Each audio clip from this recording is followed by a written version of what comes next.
Had kids come home from Iowa City. Call the roll.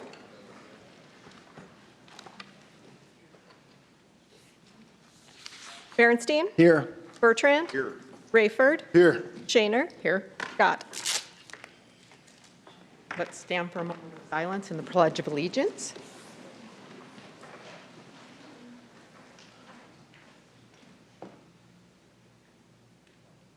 Pledge of Allegiance. To the flag of the United States of America and to the republic which stands one nation under God, indivisible, with liberty and justice for all.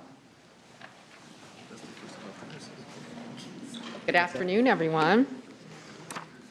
Before we get started with the consent agenda, I would like to recognize a very important group of folks who are here. Do you guys want to come up?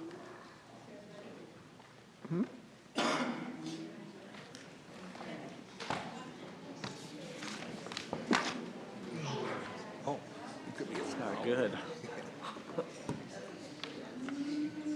Hi there. Hello. Love the uniforms. Uniforms are great. The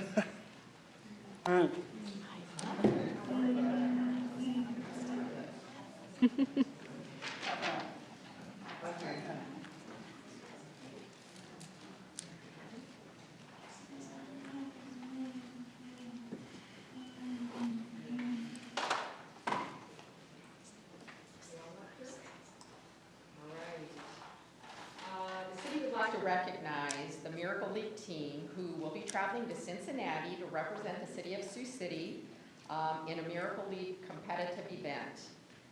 You'll be competing against Miracle League teams across the country who are all gathering in one place for a wonderful experience. We're so proud of these athletes. Just look at them in their new uniforms. We're so excited for them to represent our city on this national stage.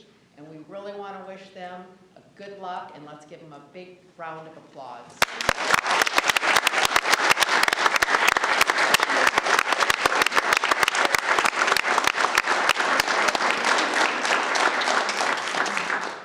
Liz, would you like to? You guys can head back if you want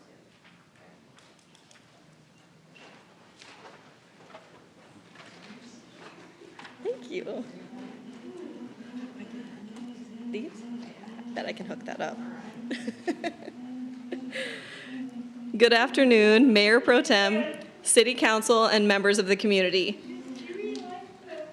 On behalf of the Miracle League of Sioux City, thank you for taking the time to send us off as we prepare to represent Sioux City at the Miracle Series in Cincinnati. In just a few days, 17 of our athletes, along with their families, coaches, and volunteers, will travel to play alongside Miracle League teams from across the country. Throughout the weekend, they'll participate in skills, combines, opening ceremonies, baseball games, and unforgettable experiences that celebrate inclusion through America's pastime. As we prepared for this journey, we knew we wanted a team name that represented where we came from. That's why we proudly chose the Sioux City Packers. Long before we took the field, the original Sioux City Packers represented this community, and the name pays tribute to our city's deep roots in the packing plants and stockyards that helped build Sioux City into what it is today. It's a reminder of the hardworking, resilient spirit that has always defined this community, and it's that spirit that each of our athletes embody every single day. This trip represents so much more than baseball. The Miracle League of Sioux City didn't become the #1 Miracle League in the nation on its own. It happened because this city believed in its inclusion from the very beginning. From the first conversations about building this park to the incredible facility and programs we have today, the city of Sioux City and its council, our Parks and Rec department, local businesses, volunteers, donors, and countless supporters have made this possible. When our athletes step onto that field wearing Sioux City across their jerseys, they'll be carrying much more than just a team name. They'll be carrying the pride of a community that believes everyone deserves the chance to belong, to compete, and to shine. So on behalf of every athlete, every family, and everyone at the Miracle League, thank you. Thank you for believing in our mission, for investing in inclusion, and for giving us a city where we're incredibly proud to represent. This weekend, we hope the Miracle League Packers remind this country exactly what Sioux City stands for: hard work, heart, and a place where everyone belongs. Before we head to Cincinnati, we'd love to recognize the reason we're all here. Please join me in, again, a huge round of applause to the incredible athletes here today who will be representing not only the Miracle League of Sioux City, but our entire community on the national stage. We couldn't be prouder of each and every one of them. Thank you.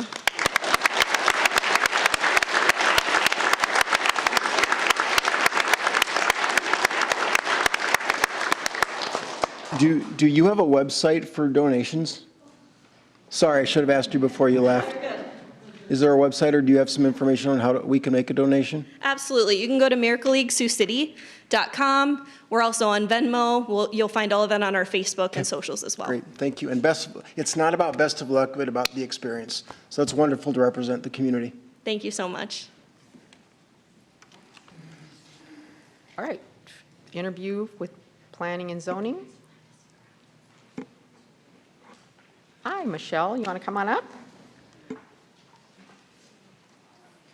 Yep. Hello, Michelle Hello. Bostonellos, and I'm asking for a third term on the Planning and Zoning Commission.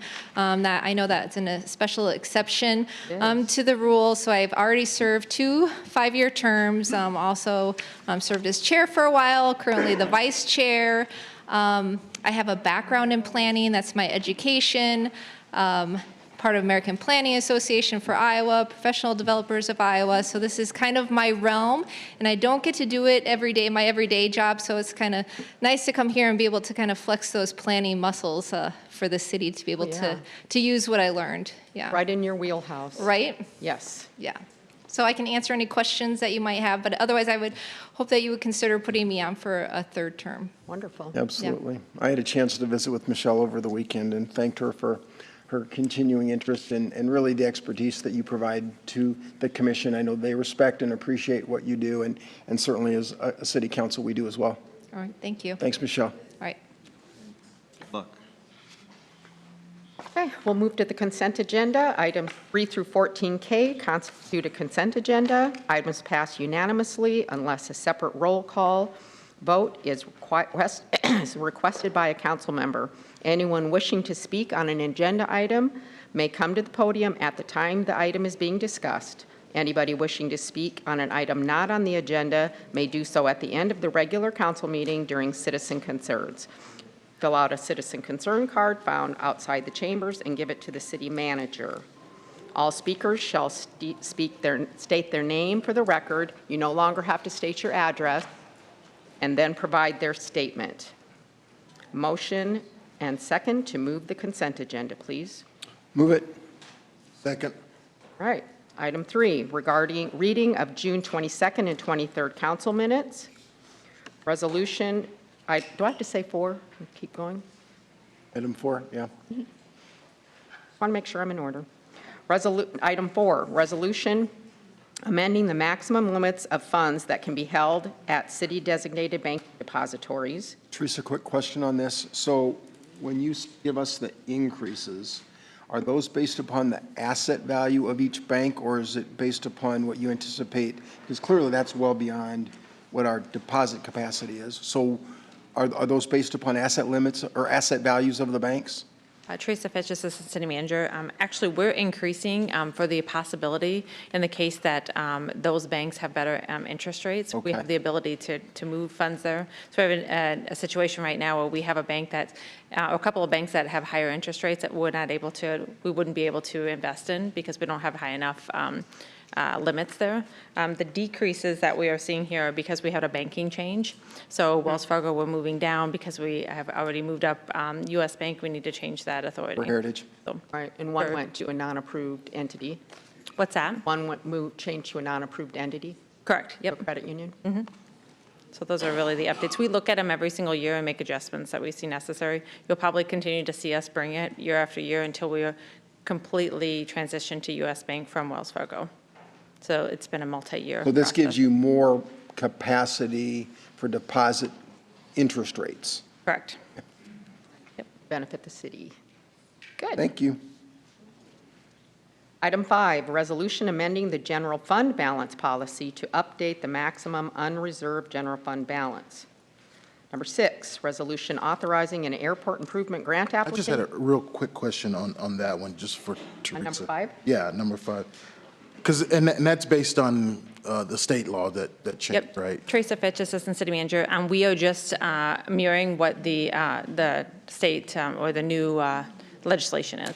Is that, so is that like for every city or Yes. is there any, okay. Yep, every city, and we're only updating right now the general fund policy. It was between 12 and 20%, and we've increased it to 35 just to be consistent with the state legislation.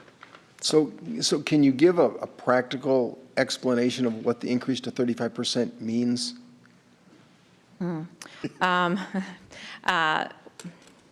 Well, it would allow us the ability to have a larger fund balance in the case, because right now we have limitations on property taxes. So it, in a sense, allows you to keep funding there for the ability to have a larger project or a larger expense item later.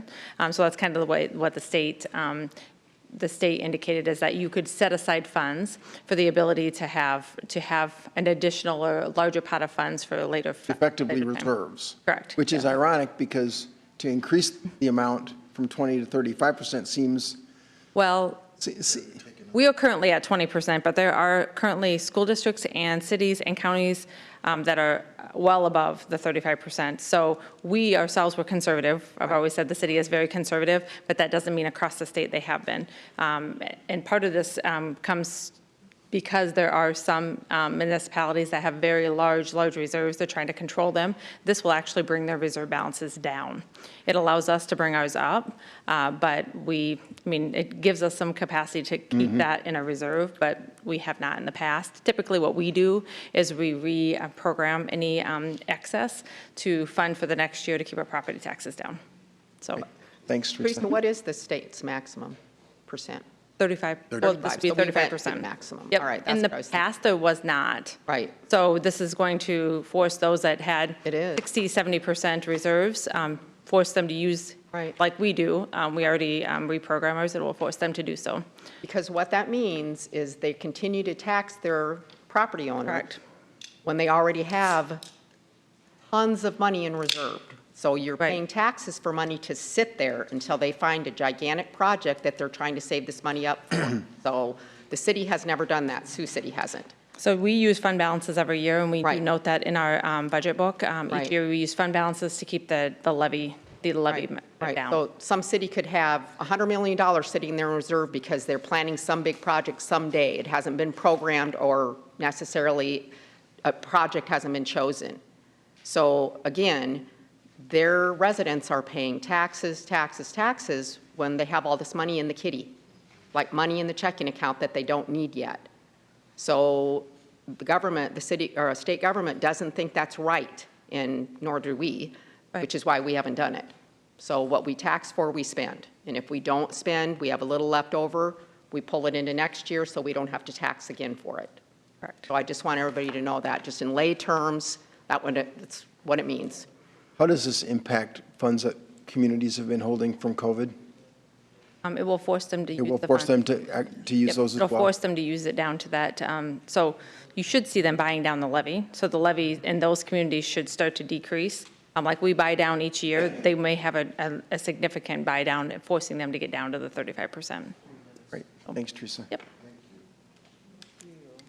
Item 6, resolution authorizing an airport improvement grant application to the FAA to fund the purchase and installation of 20 vehicle movement area transponders at the airport. What in the world does that mean? So this is a tracking Asked that question mechanism. earlier. The FAA region actually contacted us, so they have a safety focus that they're reaching out to airports. It allows the towers to electronically, rather than just visually, monitor the vehicles out in the airport. So you recently had, at an airport, a fire truck collide with an aircraft. Yeah. So all those things happen, and they respond to those, and this is one of those reactions.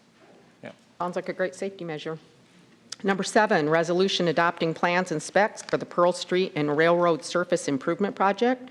Number 8, resolution suspending the requirements of the Iowa Code for the hiring of employees for the wastewater treatment plant for a period of 1 year. Can I? Yeah, go ahead, Ike. Go ahead. I was just curious about why. Well, we got to find out if Vicki or Tom or someone's here. Vicki Janelle's here. and Janelle? Somebody. It looks like Vicki's coming up. Go ahead. I guess my first question was just why are we suspending those requirements? Vicki Baker, Assistant Public Works Director. This would be our second extension, so this would be our third year that we did it. We do it because wastewater employees are very hard to find, and so it's hard to get qualified applicants, and it really allows us then to repost the job without having to wait the whole year, and it's really saved us some time on some previous postings. So this is a civil service Yep. that came So last year and and they still need to be qualified under the civil service rules. Right. This advances the period of time. Right, and staff that's involved in the hiring had to take extra training, and then we also have a member of HR on the interview panel when we interview, so. Janelle Bertrand, Human Resources Director. Yes, this is that job is a civil service job. They're asking for a waiver from you guys. They've done it before. We have other departments that also have this waiver. That was my question. Yep, they still have to meet the minimum qualifications of the position, and they also have to take and pass all civil service-related examinations. Off the top of your head, Janelle, what other departments are you waiving the rule? Police. Will you ask us? Police has the waiver. I believe utilities, water treatment plant, and underground utilities had the waiver. That might be it right now. Okay, thank you. Traditionally, we've done these in year increments as Yes. well, just so we can bring it back to council and discuss it annually. Economic development and community development have also had a waiver, so. Thanks. Number 9, resolution awarding a purchase order to Ed Stevers Ford for one 2027 Ford E350 cutaway van. Is Spiro here, or is somebody? Spiro, the question I've got is invariably when you're bringing the purchase orders forward to us, we're getting relatively few proposals. Is that because the specs on the proposal are so delineated that we're not maybe thinking to broaden the scope of who might be able to support a bid? Spiro, who is purchasing manager. I know we work a lot with CMG, with Jeff, and he typically writes the specs. He tries to write the specs that meet state bid. Typically, the state will send bids out, and so we try to meet them to there. I mean, I know, obviously, I think Ed Stivers seems like they have the state bid on a lot of them, and it does give the vendors. It's all public information, so I know a lot of times we'll have a couple of local vendors that will bid. So we typically, most item vehicles, we will get 3 to 4. This one was pretty unique in that it sounds like it's just a very difficult piece of equipment to obtain. Well, and to your point, and maybe you can address this, I do understand that there are relatively few vendors in the state that qualify for state bidding. And what I'd like to see, if there aren't unique elements that are required for the purchase orders, that we broaden that scope to allow, especially for more local vendors to participate. Because many local vendors will share that when they get the specs, they simply either can't get the product or they're not qualified to get the product from the supplier, from the manufacturer. Right. And I just wonder, can we broaden the scope of the specs so that they could be included?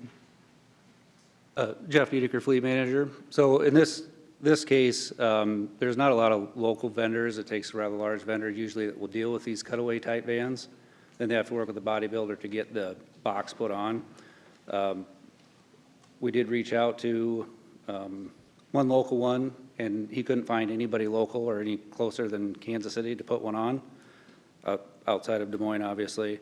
So I did not expect to receive more than maybe 2 or 3. I'm kind of surprised at the one on this one, but that's just kind of how it fell.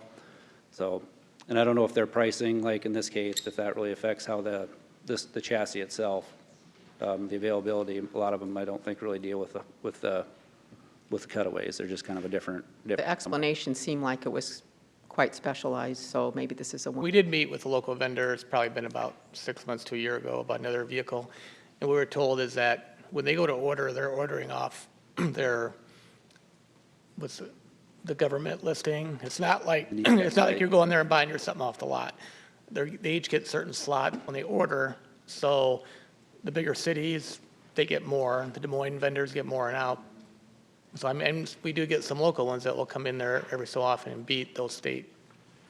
Spiro, I'm glad you mentioned that in the past you've met with some of the vendors, especially with regard to the car dealers, because as I was visiting with some of them, I had suggested that maybe we needed to have an evening where we could sit down and explain to them what our parameters are. So that might be something that you want to consider maybe in the next 3-4 months? Sure. That'd be great. Thank you. Okay.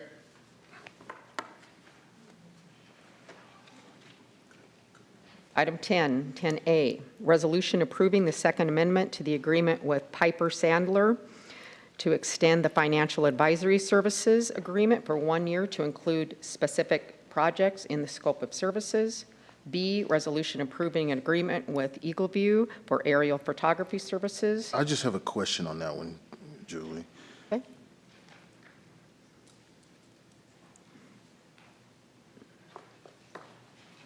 Gordon, I pretty much just understand everything. I was just curious why the rescinding of it. Gordon Fair, city engineer. We had the incorrect agreement set up before where we were going to have the county pay us. City assessor. What's that? The city assessor. The city assessor, that's right, city assessor. And they were going to pay us, but then they wanted their own agreement, so we had to rescind that, redo it. Start The fresh. costs stay the same Right. for the city and everything. Okay, thanks. In the document, I know that when we approved it prior, I asked Nicole, you've had a chance to review the legal agreement, same agreement, you're still comfortable with the document? Same agreement, just that it's split out from the assessor's office now. Thank you. C, resolution approving contract with RP Constructors for Southbridge Drive Emergency Force Main Repair Project. D, resolution awarding service provider agreement with Blankenship Paint and Glass for the 26, 27, 28 fire hydrant repainting project. E, resolution approving a post-construction stormwater management plan maintenance agreement and easement with Morningside University and the Sioux City Community School District for a water quality practices and accepting a permanent easement located on Morningside University campus. So on both E and F, is the reason that we're retaining an easement in the event that we need to they don't maintain the property and we need to go onto the property? Is that why we have the easement? Aramonting Environmental Services.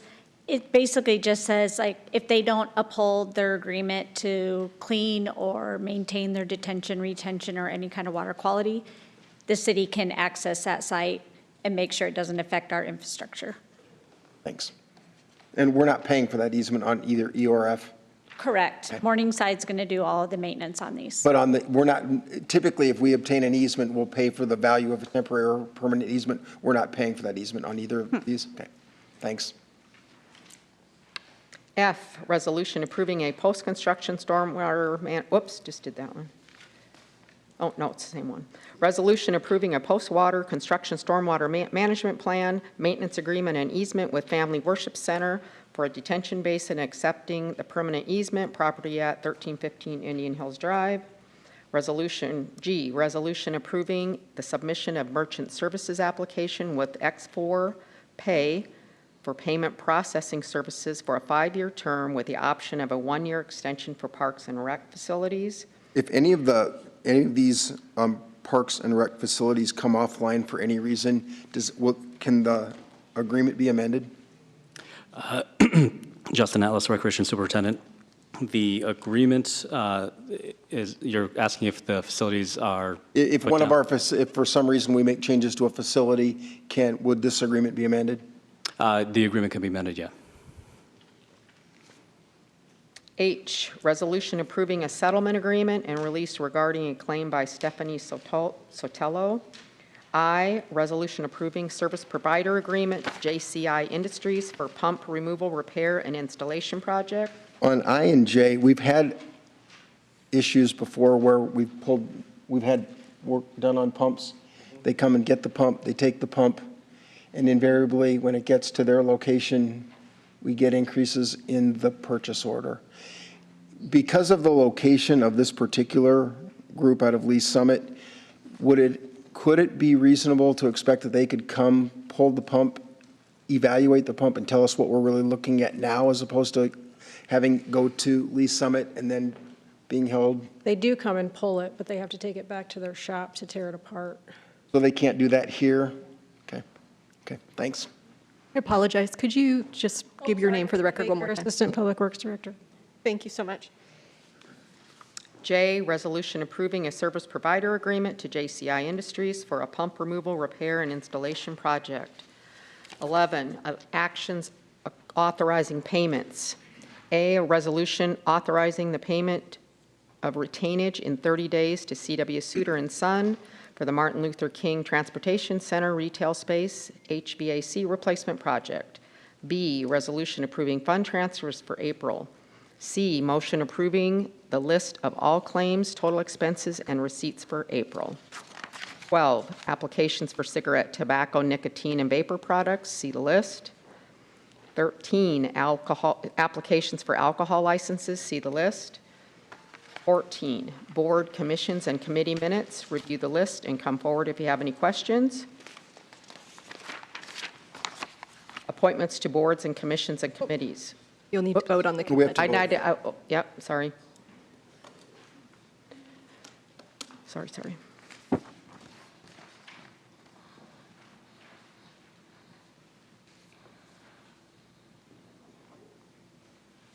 The vote is for. Mayor Scott absent.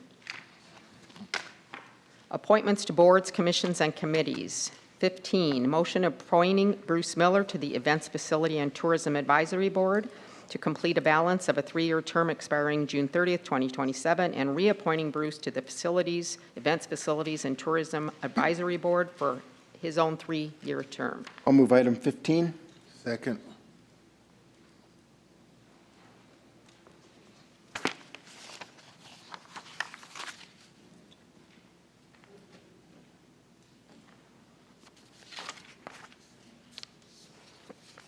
The vote is for, with the mayor being absent.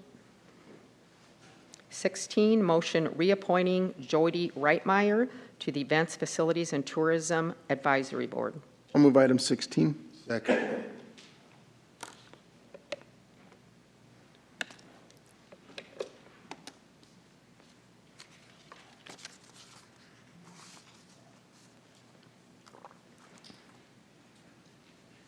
The vote is for, the mayor being absent. 17, motion reappointing Matthew Scott to the Historic Preservation Committee. I'll move Commission? sorry. I'll move 17.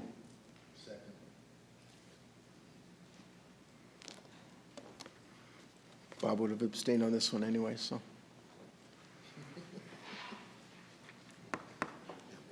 Yeah. Results are for, mayor being absent, 4 ayes.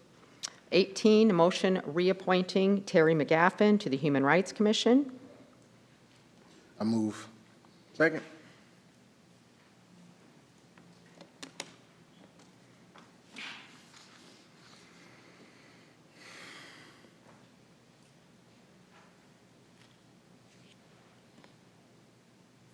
It was 4-1 with the mayor being absent. Oh, 4-0, sorry. I need.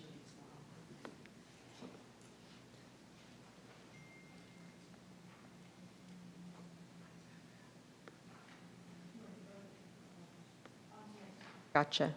19, motion reappointing Michael, sorry, I'm going to Takarzik to the Transit Advisory Board for a 3-year term. Upon due consideration, the circumstances of council, the city council waives the policy that no person shall give more than 2 consecutive terms. I'll move it 19. Second.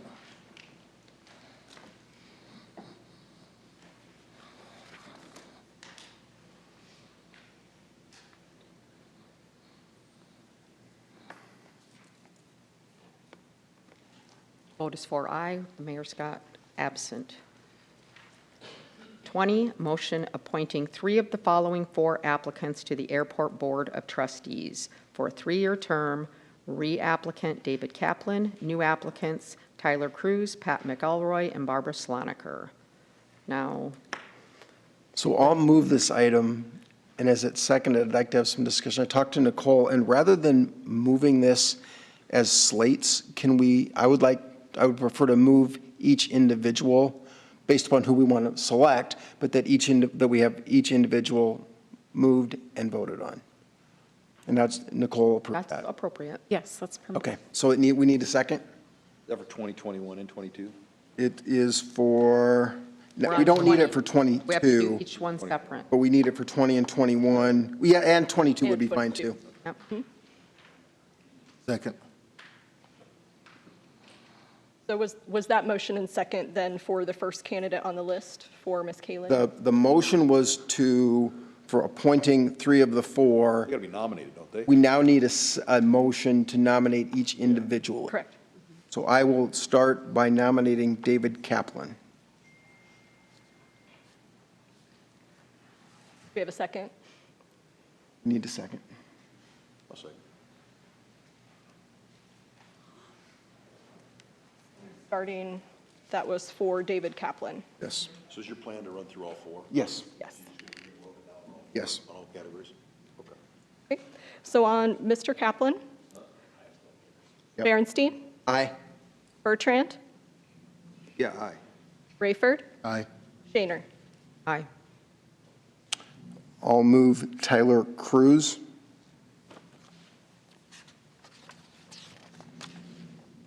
Second. Do I have a second?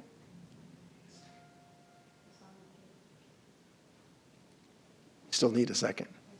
You have to move and second each individual. And then it can be voted up And and then down. we- But Right. technically, if there's not a second, the motion fails. The motion will fail. For lack of a second, yes. Okay, that one. Okay. Motion fails. Okay. I'll move Barbara Sloniker. Second.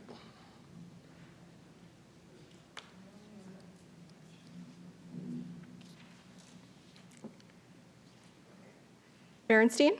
Aye. Bertrand? Aye. Rayford? Aye. Shaner? Aye. Okay, so that's one. Pat McElroy. I'll nominate Pat McElroy. Second.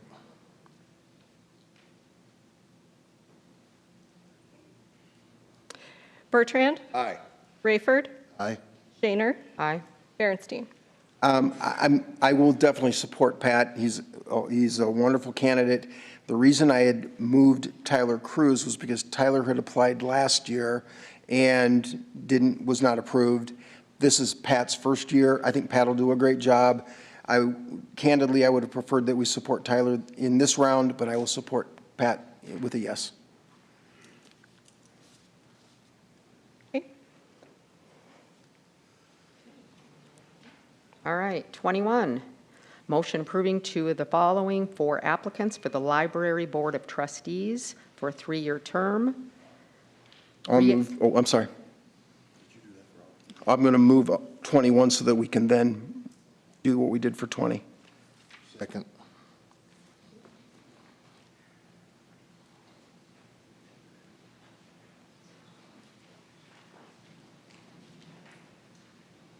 Are we caught up to where we need to be?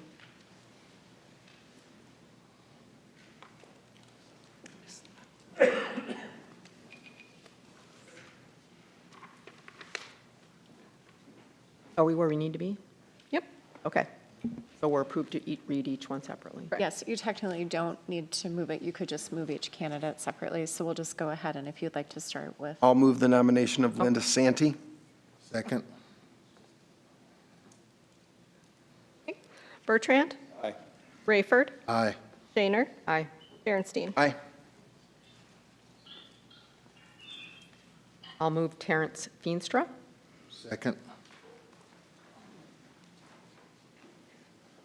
Rayford? Aye. Shaner? Aye. Berenstein? No? Bertrand? Aye.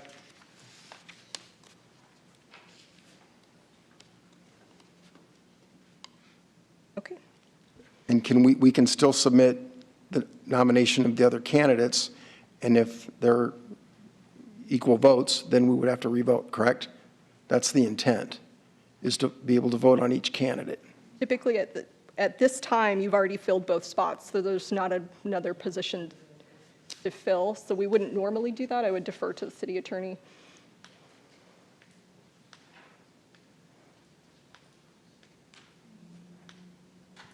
Could they vote and then reconsider? I was just going to say, you have the reconsideration.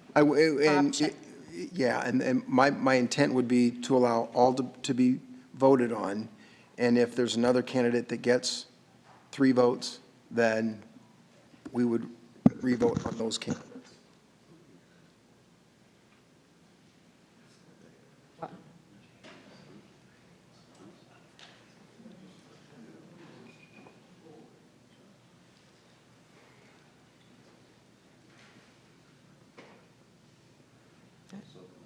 What I'd like to move is that we also nominate Jane Vereen. I guess, would you like to have discussion prior to, I mean, you could have discussion to see if it's going to potentially. I thought we would be able to vote on each candidate because it would be possible that multiple candidates could get 4 votes or 3 votes or 2 and 2, but that the vote would be different amongst possibly the 4 of us.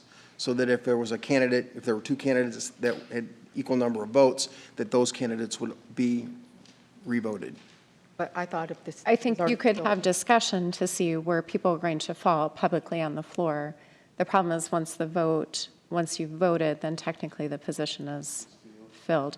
You could move to reconsider both of the votes that you just had and then open up the discussion on the floor to see which direction you would like to go. So I can't motion, yeah, I can't vote, yeah, because I'm not on the winning side. On the prevailing side, you can move to reconsider And at the current. I was in the one vote, Yes. no. But you would need 4 votes to reconsider. It would take 4. So move on. Like, I mean, you could still reconsider if you choose to do that, but it would have to It would be moved by the one other of the 3 of you would have to. Yes. move I'm to- good with what we have.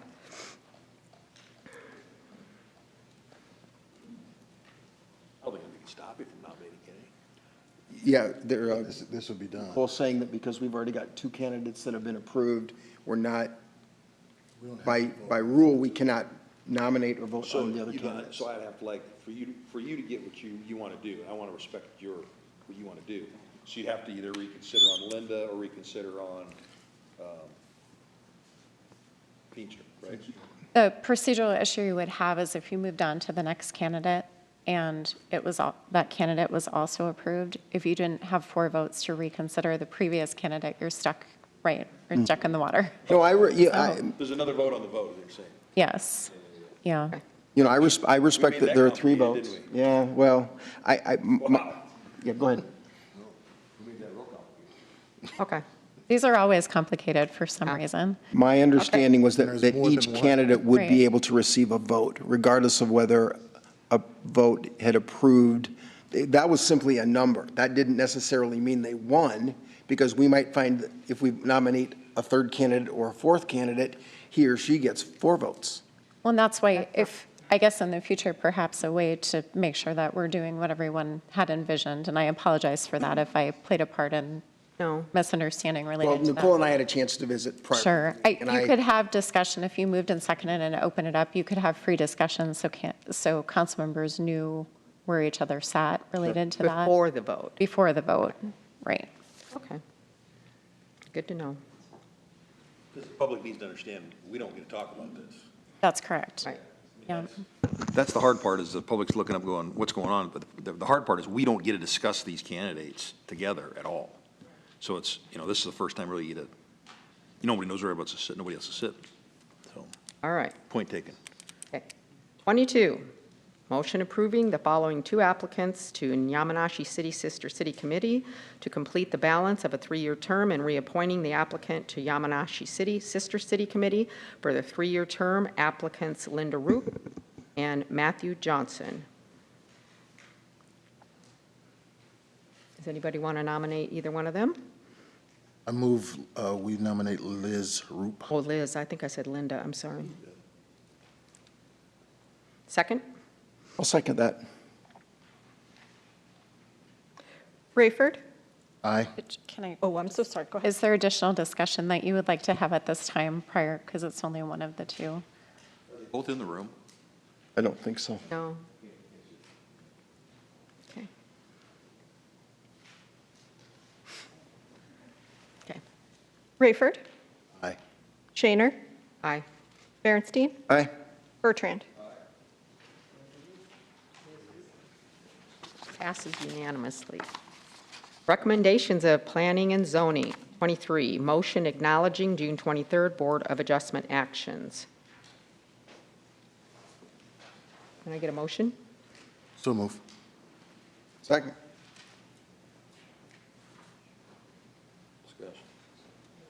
We got What do you Andrew got? Lesser, Planning and Zoning Chair, just if you guys have any questions. For, we voted, the Board of Adjustments passed, we had one item and it passed 7-0.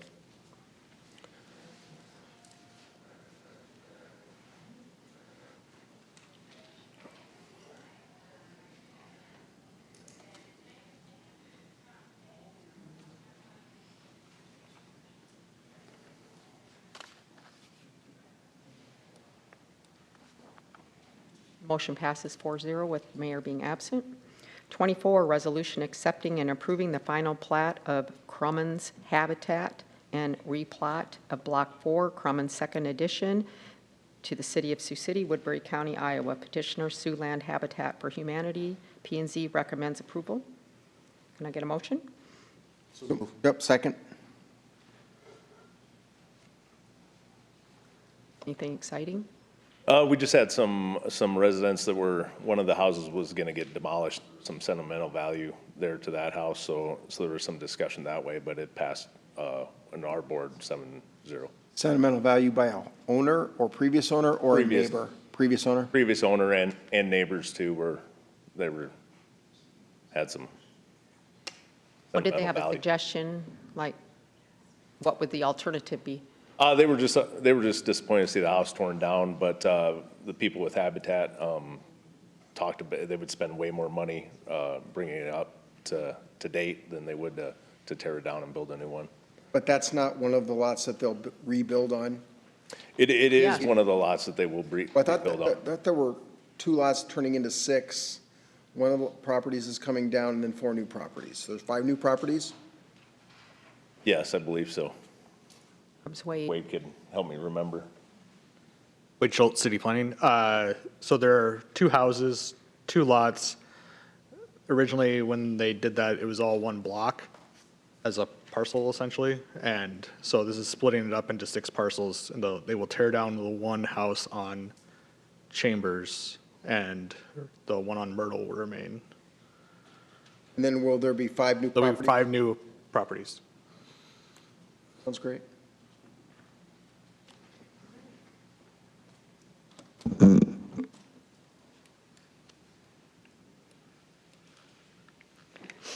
Ms. Shaner, can you hit that button one more time for me? Thank you.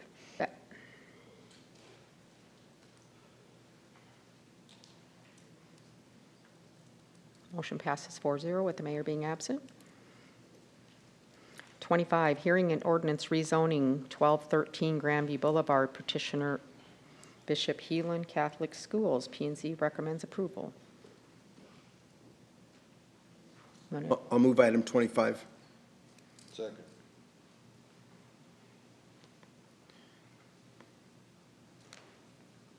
So during the review process and the presentations, and John Flanner and I were trying to be able to visit earlier today, and we were both busy. And what I'm curious about is what the reclassification, what the sale of the alley does to propose. Craig, I need to open the hearing on this if you don't mind. It was already moved, right? Moved and seconded. Who's moved Ms. in? Shaner, you'll just want to make sure and say the hearing is now I will. open. And All then right, close the it. hearing is now open. Let's start that again. So my question is, and I see John in the back, with the rezoning and the sale of the alley and the prior discussions that we've had, did discussion come up in P&Z regarding Heelan's short-term and long-term plans with regard to this property and other growth and development in the area? No, this was really about, their campus finally being, I think there's one more house in the area that kind of is still within their campus and was kind of making their campus whole. Okay.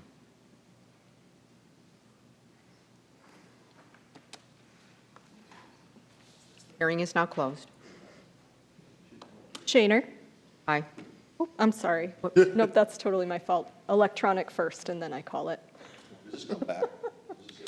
It would be 3 readings, which you could waive the rules That's what I was going to say. today. Waive it, can't we? Yes, if there are 4 votes to waive. First vote's got to go, then we can make a motion to waive. Second, make second. I knew I was going to get somewhere. Then the second would be a motion to waive the rules. It would take 4 votes, and then someone could move second and third together. So where are we at? Initial vote. Okay. Thank you. That's okay. Now I can make a motion to waive. No, Second. the vote, okay. You guys. It's all right. Vote is- We just all know how important Bob is to you. Yes, yes. Got to do this more than twice a year. He's never gone. The vote is 4-0 with the mayor being absent. All right, now, Now, yeah. Waive second and third. do we have someone who wants to waive the rules? Motion to waive the rules. Correct. I'll second that motion. Thank you. Shaner. Aye. Berenstein. Aye. Bertrand. Aye.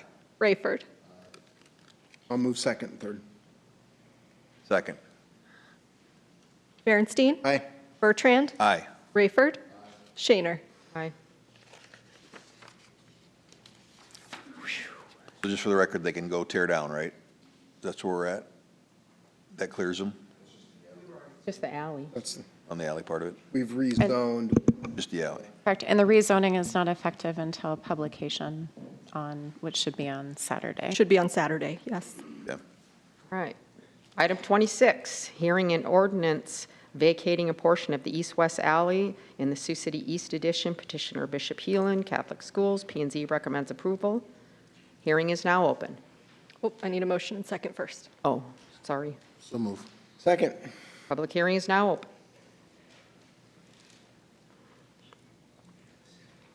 It's all good? This is the same, Gotcha. the alley next to the house. Yep.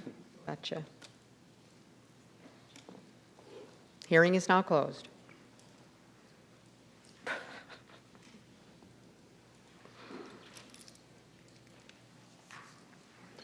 Vote is 4-0 with the mayor being absent. Is there a motion and second to waive the statutory rule? Motion to waive the statutory rule, please. Second. Berenstein. Aye. Bertrand. Aye. Rayford. Shaner. Aye. Motion for second and third reading? Move second and third.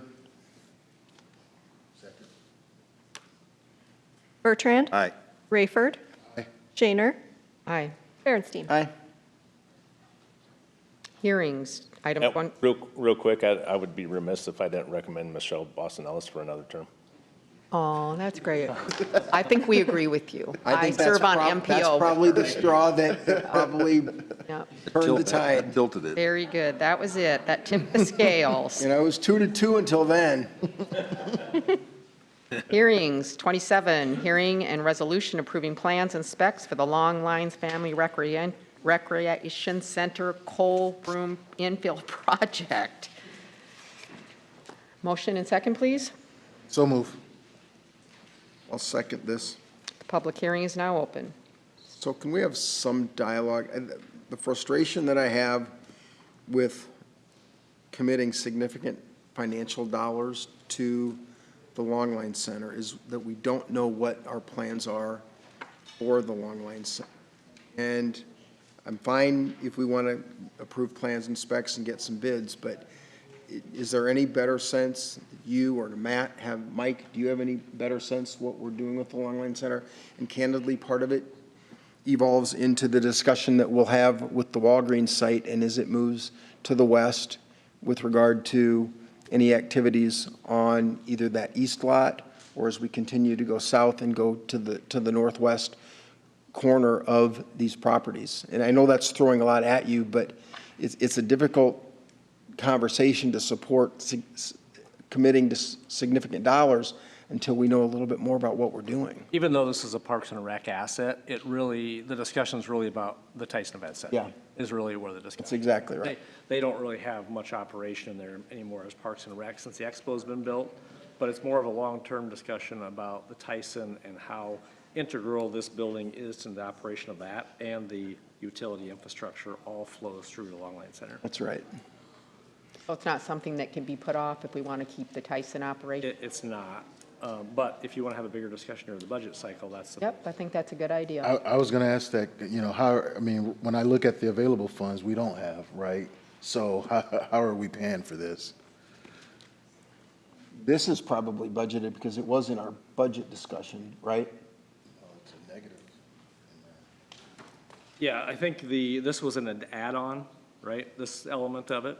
Teresa Fitch, Finance Director, I'd have to look at it, but when I saw this come through, when they sent the RCA through, it indicates that they'll have additional funding in FY '27. Well, it was a timing situation. Now we're in '27 and funding was brought forward in the '27 budget. So we're looking at 26's budget balance. They had not gotten their funding yet because they have to submit that prior to the July 1 when the actual project was funded with their current budget. So we're in the positive here. Yep. So this was, when it was, I just want to clarify, when it was submitted, it was accurate information, but now, you have a 10-day lapse in between when it has submitted and when council occurs. So there was additional funding that was submitted, they received on July 1. So. On paper. Right. Yes. So then this will go out to bid tomorrow or this week? My understanding is that we already have a contractor ready to go. The bid letting will start bid letting is July 7th. Yes. All right. Any more discussion? Seeing none, the hearing's closed.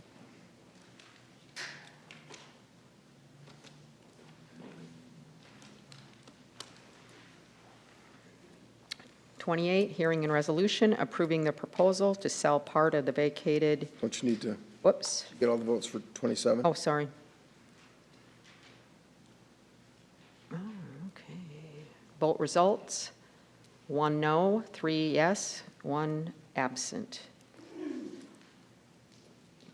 The-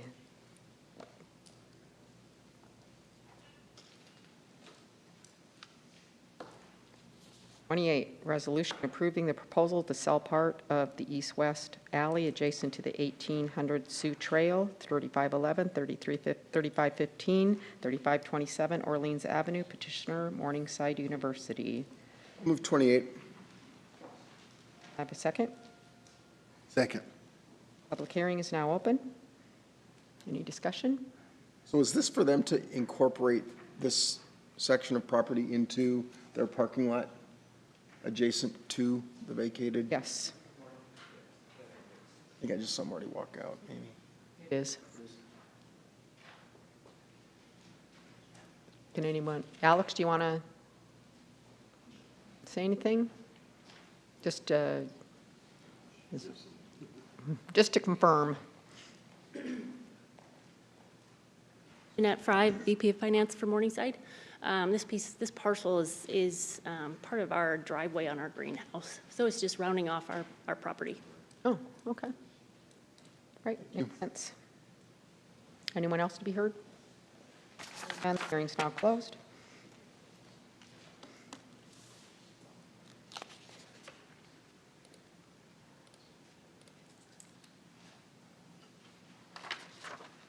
Measure passes 4-0, Mayor Scott being absent. 29, hearing and resolution approving the proposal to sell vacated north-south alley adjacent to 2310 South Clinton Street, petitioner Clarence Gordon. I'll move 29. Second. Public hearing is now open. Is there anyone who wants to be heard? Seeing none, the hearing is closed.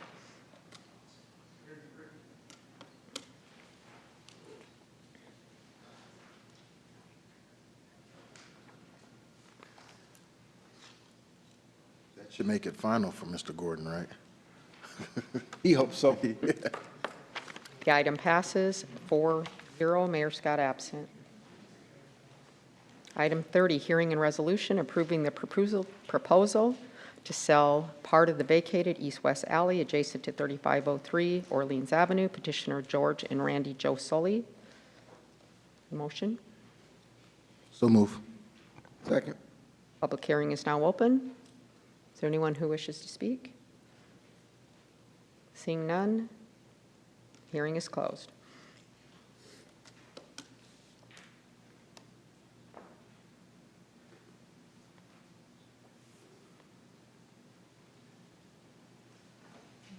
Measure passes 4-0. The mayor absent. Ordinances. Ordinance amending Chapter 13.0 sanitary sewer rates, the municipal code to increase rates for outside municipalities and outside improvement districts by 27.4%, effective July 1 of 2027. So was this an issue that we misunderstood, the 6-month window of when the municipalities were permitted to get notice? Yes. Do we need to move the item? Yes. I'll move the item. Second. Now we can have discussion, sorry. Vicki Baker, Assistant Public Works Director. Yeah, we have to give them the whole fiscal year. But this is just changing the ordinance to match what you voted on. But to also, wasn't the It was intended supposed to take, date of we were notice? supposed, right, we were supposed to give them, an old draft said we gave them 6 months' notice, but it actually is the whole fiscal year. So it has to start July 1st of next year. So, yeah, that's in the 2080. So my question is, what's the notification we need to raise it next year? This is going to be. This is it. No, this is already in. We're adapting this to 27. So what's the notification we need to get ahead We to have next to rate increase? notify them before January 1st. Of 27? So put that in your calendar. Yes. So we're going to, in December, we're going to give them notice, correct? For 28. So we're not going to let that slide by like this because we weren't here yet. So it's a fair, it's not a mistake, it's just a fair You'd have to window. bring an ordinance change and allow Correct. for time for 3 But that's got to readings. be in December, so it'd have to be in November then. So if you're going to, if you have a deferral on one of the readings, then you could, I would allow 6 weeks. October, you're thinking? Is that what you're thinking? I mean, let's just get ahead of it so then we don't miss that same window. Yep. Because we want to go again, and the earliest we can go then is October for 28. So this will catch up. We lose 200 grand, which is fine. But we still get the 7-something, and then we'll catch them again in October for another rate increase. And we can't amend this at this point, the dollar amount, because the notification's already been given. It's already an ordinance. Right. Yeah. So this is, you guys voted, Yeah, and this is just us changing the ordinance to match what you guys voted on, to put because the sewer rates go in the ordinance. right. So this one, this amount is fixed. Okay, just So- asking, you got to ask. Teresa, will the delay in the rate structure increase impact any projects or any financial bonding? No, because we didn't have it in the budget. It wasn't even in the budget. Yeah. Teresa Fitch, Finance Director, no, we didn't, sorry, Assistant City Manager. No, we did not budget this, in as revenue, so, no. I'm just mad because South Sioux skated for 204,000. That's what I'm mad about.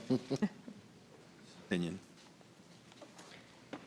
Should we still give them notice, though, because in case they don't come off the system in February? They gave us their notice. They gave their notice effectively indicating they will be done. Yeah, but what happens if they don't? They start fresh with a new I contract. don't think you have to reconsider it. Okay. That's a fair question. I mean, I'm just saying that, if we're going to do this, why not just leave them on there, and then it doesn't matter if they're not on it anyway? So Right, the why- connection why point would will we just still leave be them on there. there? Yes, the connection point would still be there, the 2080 meant the agreement rate would still be, so we would still give Okay. them notice, yeah. Okay, and that's adequate. Okay, thanks. Thank you. Anyone else? The hearing is closed. God, where are we? 32, oops, never mind.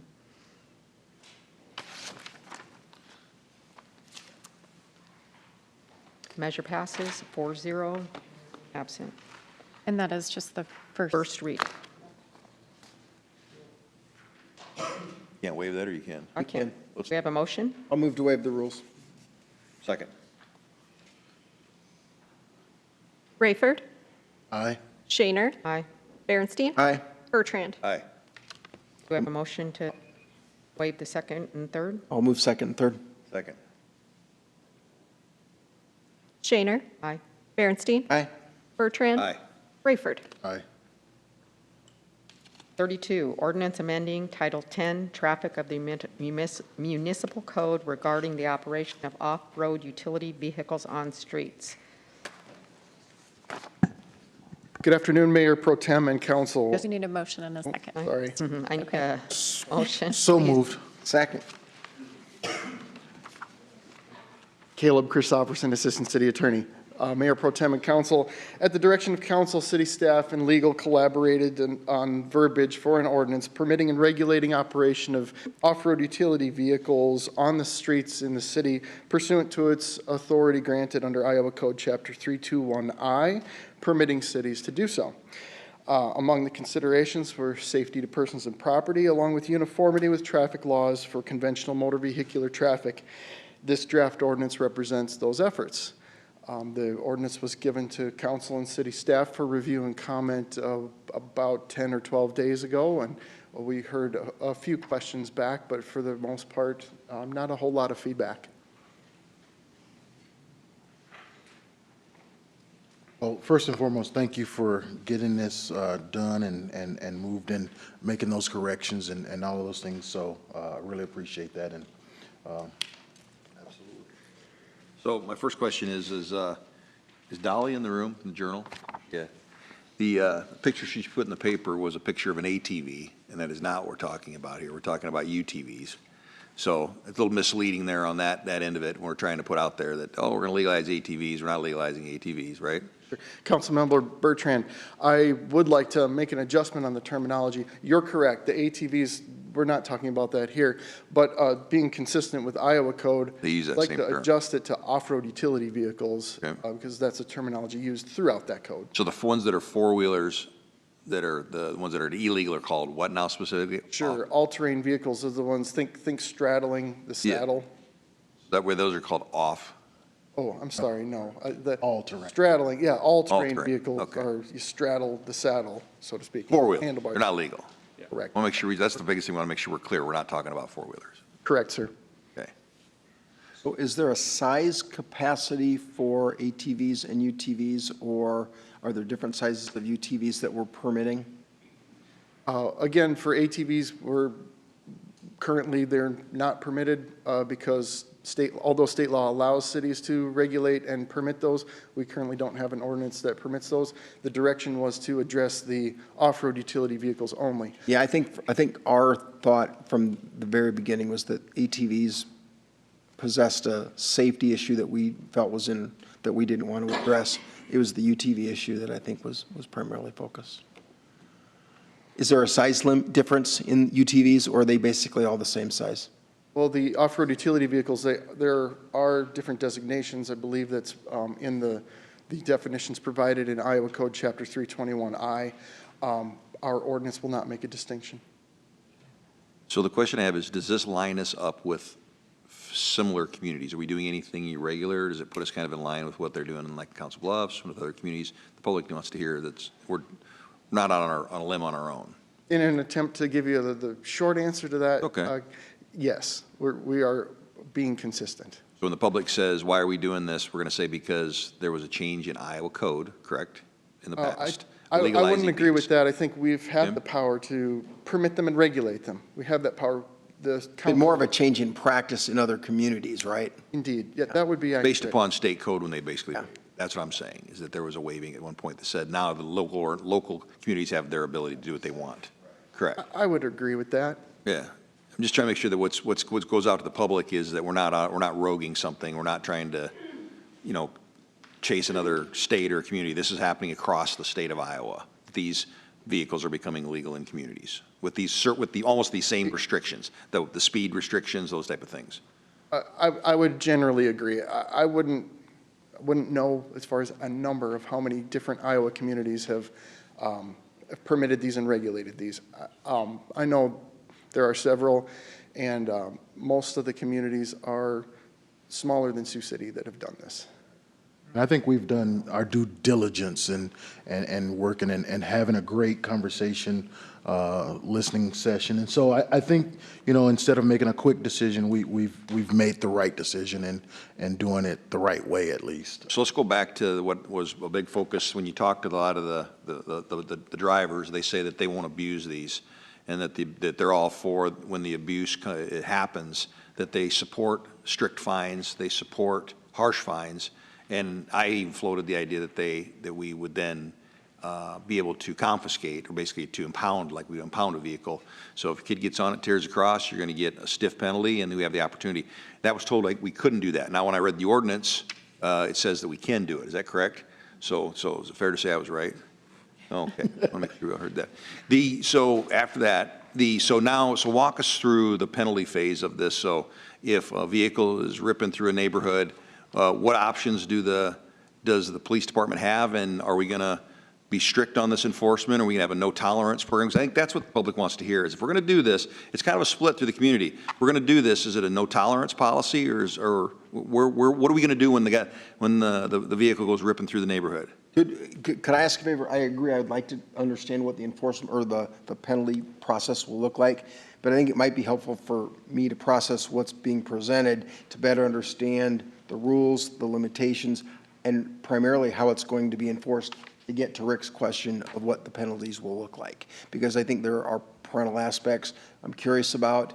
We limit use to 18-year-olds. How is the police department going to decipher between seeing what they think is a 16-year-old and an 18-year-old in the all-terrain vehicle or in the utility vehicle? Rex Mueller Police Department. How are the officers going to determine? Well, it's like any traffic stop. As far as enforcement goes, officers still have discretion. It's going to be based on the violation, the nature of the violation, what they're doing. Officers are still going to have the authority and should still have the authority to decide how they're going to go about that. I don't know that I would, in any case, necessarily mandate, because every circumstance. Now, they can and will use the ordinance, and it does align with state law, so that should make it very clear as to what they need to do to be within compliance.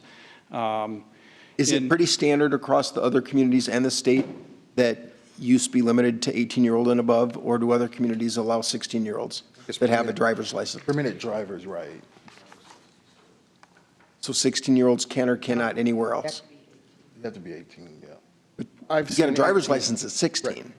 Right. I've seen 18 as well. I don't recall if I've seen 16. I don't think I've seen 16. It doesn't register. Okay. Sorry. That's good. Isn't that a permit, though, at 16? No, I mean, it's a permit at 14, right? And Yep. a license at 16. The intermediate license program. But I was due clearly, I mean, I combed through this thing, and I do remember it saying 18 years of age somewhere in there, right? A part of the operating requirements, right? Yes, yes, Mr. Rayford. So you've addressed the exception or the carve-outs to make sure that those that should otherwise be permitted to use the vehicles can. Oh, yes. In certain areas. We have identified, yeah, and Carve-outs. of course, on the first draft, we had identified where we did make exceptions for emergency services for using these things. Real quick personal story. I had the fire department actually come to my house for a grass fire that was in a lot next door, and they brought up their off-road utility vehicle with a 50-gallon tank in the back. It was pretty handy, and we wanted to make sure that fire, EMS, if they have them, they're allowed to use them. I didn't quite account for other city staff, such as Parks and Recreation, to fall into that exception, so that will be available for second and third reading as well. I know in visiting with the chief early in the discussions in the winter, one of his concerns was noise. Does the muffler requirement under the code 321.12 address the noise issue? Or it's usually addressed by decibels, correct, Chief? Well, decibels is a tough one because it's subjective, Yeah. somewhat subjective on the part of the individual. I think that noise may potentially be a source of complaints. Part of the problem is not necessarily the muffler, but that the engine itself, the covering, it's a relatively exposed engine in comparison to an automobile that has firewalls, that has a lot of things that hush the sound of that larger motor. And so these are smaller, higher revving. There's probably going to be a little noise associated with them, but as the group that advocated for this commented on, there's pretty loud motorcycles out there. We have just taken the approach that, and one of the things when I reached out to other chiefs in other communities, similar size, and there's not a lot of them surprisingly, but they did come back and they They said that in legalizing them for in-town use, they haven't had a lot of complaints, which would lead me to believe, or at least they conveyed the fact that the users who seem to be doing it seem to be responsible users, and it's not really creating any issues for the community. To me, that was kind of the turning point. I think the listening session that Mr. Rayford did was very enlightening. Obviously, you had one side of the issue, but I think it was good to at least start the discussion. I've been clear that I think, will we get concerns? Will there be operators who don't operate these properly? Absolutely, but there's people who operate cars the wrong way. There's people that operate motorcycles recklessly, and we will address that with enforcement. Is the ordinance doesn't have a dollar expectation on having financial viability? Is that covered under state code? Yes, Mr. Bernstein, that would be then a regular motor vehicle car insurance. So it would be the consistent minimum, with it's the automobile statutory insurance? minimum. Yes. I noticed there was a fine or a punishment for double writing. How would, if you look on page, I just didn't know how that would apply. If you look on, it's our page 332, but there's a section 10.54.030 says double writing is prohibited, and there's a fine of $135. Okay, so Mr. Bernstein, what we did in this ordinance is I kind of tried to do, kind of kill two birds with one stone.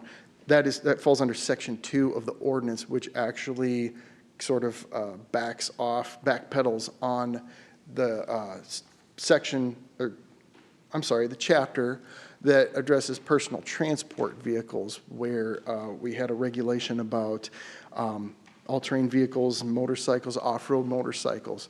And why it appears that way in this ordinance is when you change a part of a section, you have to list the whole thing. Okay. So it was So it really isn't procedural why it's applicable in to there. these vehicles? Correct. Right. And a point of clarification, the DOT requires that the individual driving must be 18 years old with a valid driver's license, so it is under the state code. That'd be why I didn't see 16. Right. Yeah. Sorry. I had to look it up.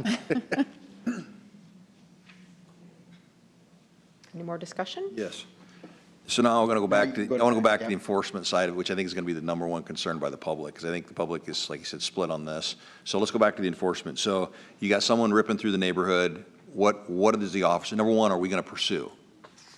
Depends on whether or not it meets our threshold for our policy. Okay. So if it's just traffic violations, no, we are not going to pursue. So if we got somebody ripping through the neighborhood, we are not going to pursue. Depends on the circumstances. If there's other things that meet our threshold, then officers are allowed to pursue. But generally, traffic violations, we do not pursue for. Okay. It's a hard one, Mr. Bertrand, because these vehicles are capable of departing the roadway and then slipping between houses. And, that's a tough pill to swallow, if you're going to try to pursue when somebody's doing something like that. You mean like an escalated, higher speed pursuit, High-speed chase. right? You mean, would we? And going no, into it- areas that police it doesn't, vehicles will not be able to follow? Or it's just any pursuit? Speed isn't a factor. Oh, The okay. justification for a pursuit has to be specific, and we set a high threshold for that because pursuits, unless there's a lot at stake, present a danger to the motoring public, the pedestrian. Right. And so we will follow our pursuit policy when deciding whether or not to do that. I think that somebody behaving badly, clearly, I think the officers are going to take strict enforcement action on this. And there's probably more than just the violation of the local ordinance that they're Okay, so they then pulled them, responsible. we didn't pursue, but we got them pulled over. So what happens to the guy driving it? Depends if it's just, it depends. A number of circumstances. Like You I said said, they're what did ripping they through do? the Did they neighborhood. damage property? Did they, yeah, there's lots of options. Did they damage property? Did they commit another act in concert with operating this UTV unlawfully? There probably is going to be citations. There could be arrests potentially. You could tow the vehicle.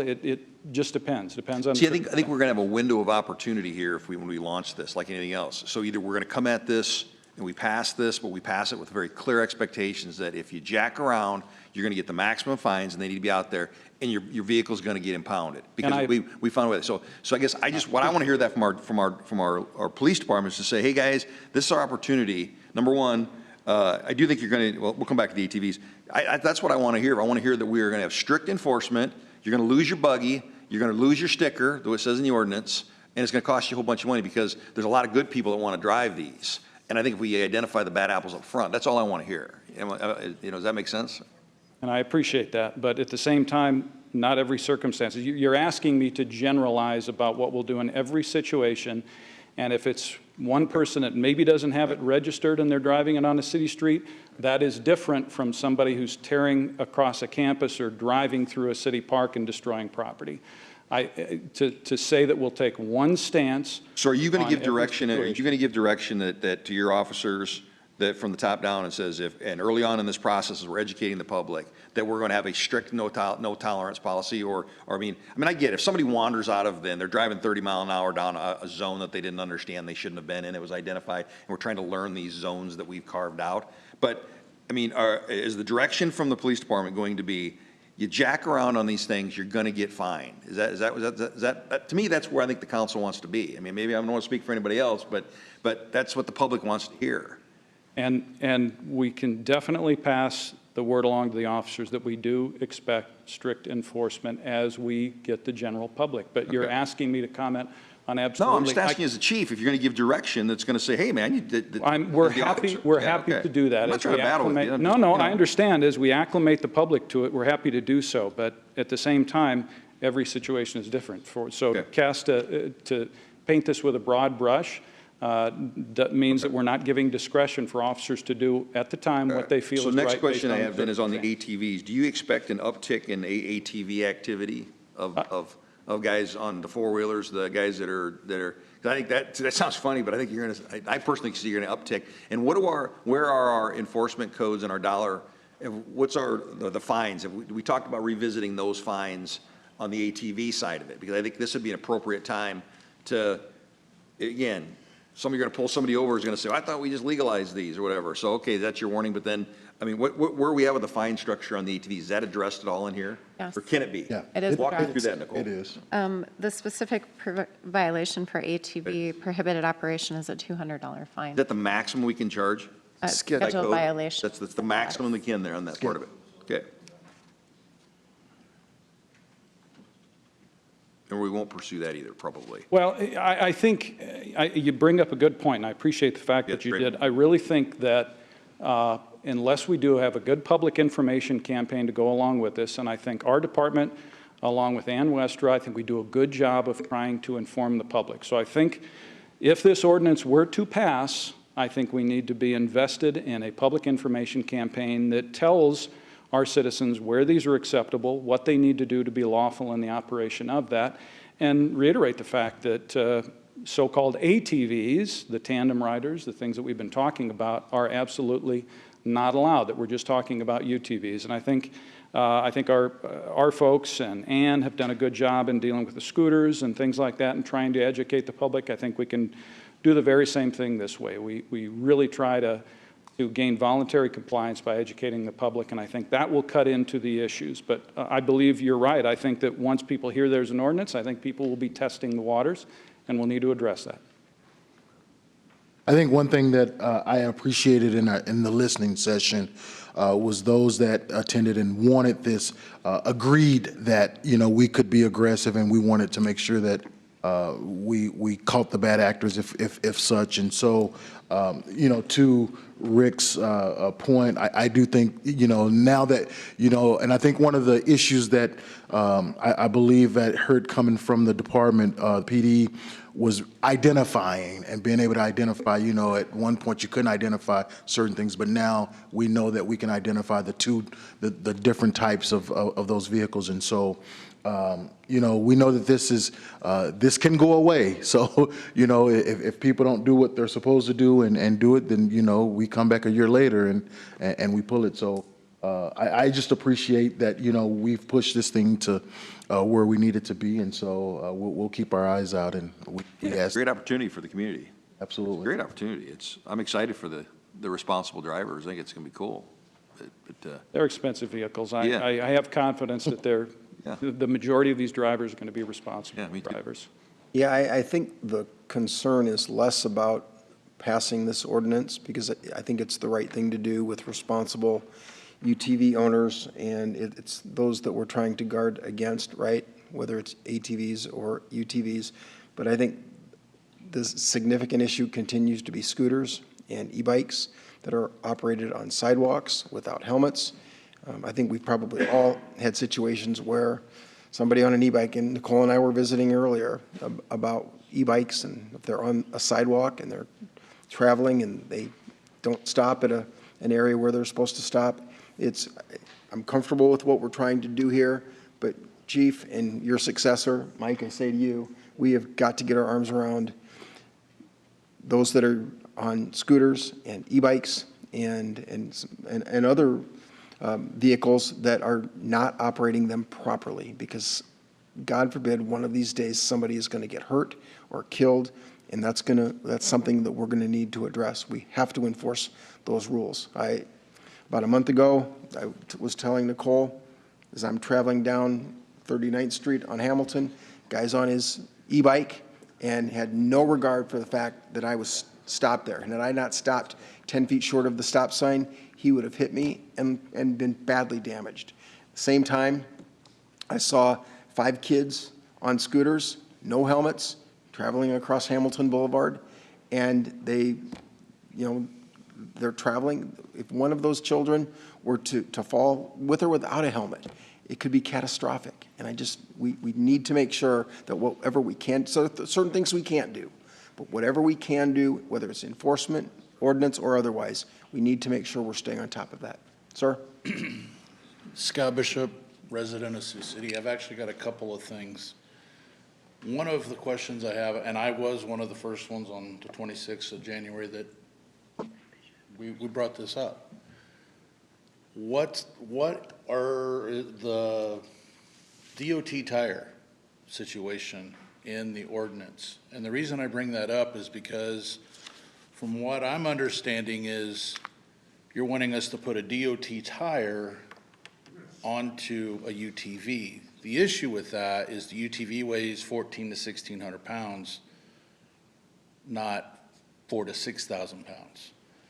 So you got closer voids in those tires. Did you say voids? Voids in the tires, the grooves. Mm-hmm.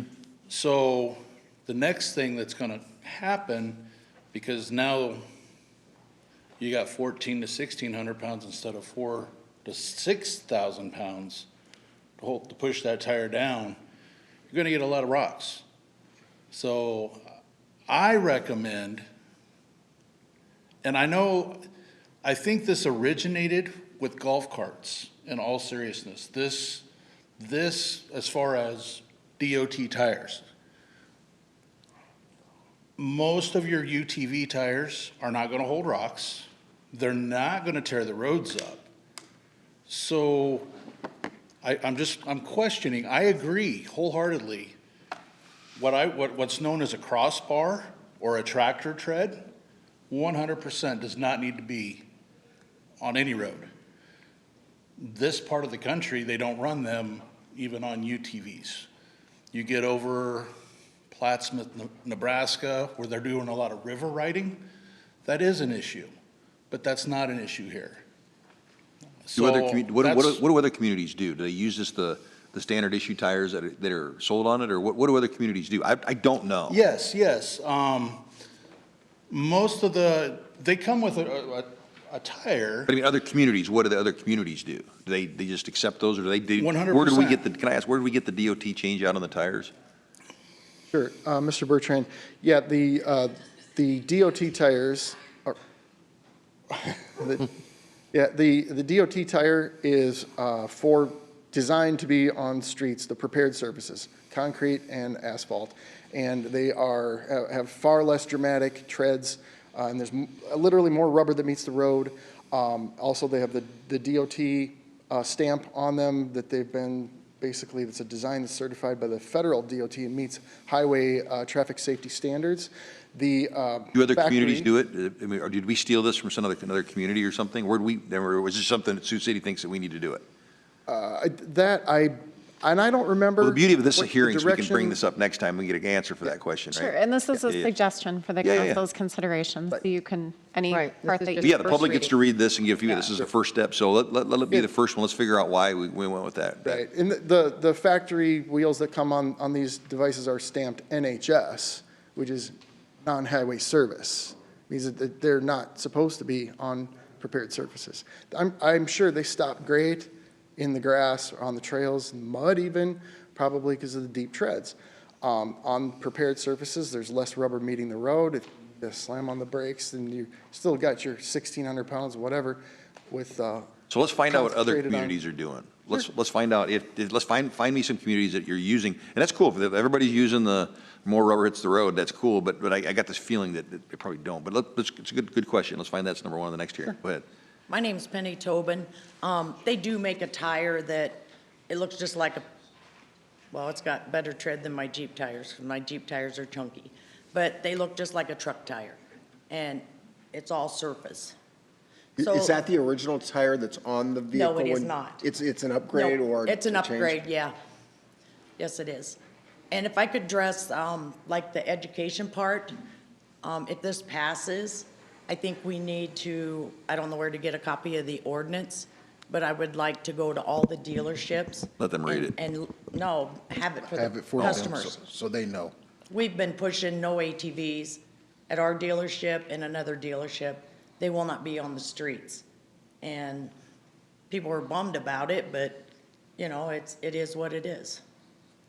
So, but they do make a tire that is road-friendly, pavement, because I don't want to drive knobbies on the street anyways. They're going to tear up really fast, and, Yeah, they wear out fast. and it's going to be a rough ride. Thank you. Thank you. Sir. First, with the DOT.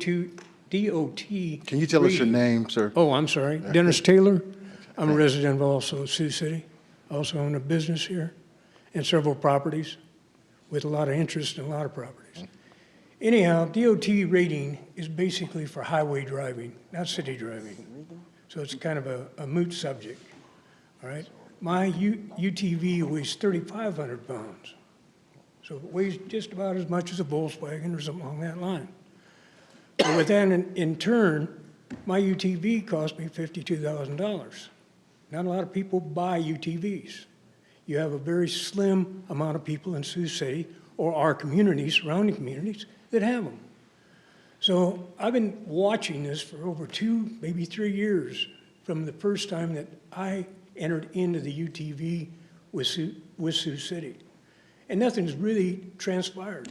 To this point right now, these guys have come up with the different things that we can't do, where the other communities have done. There's no big commotion.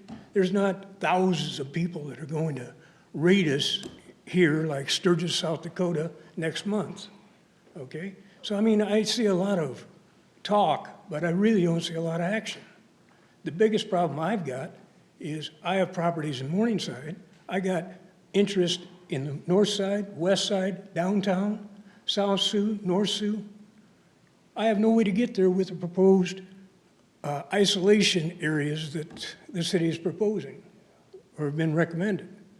And I see no reason, if you have bicycles traveling on streets in Sioux City, on narrow streets, Morningside Avenue, for instance, on 141, where I live, it's barely big enough for 2 cars, and you have that as a bicycle route. Somebody really thought that one out.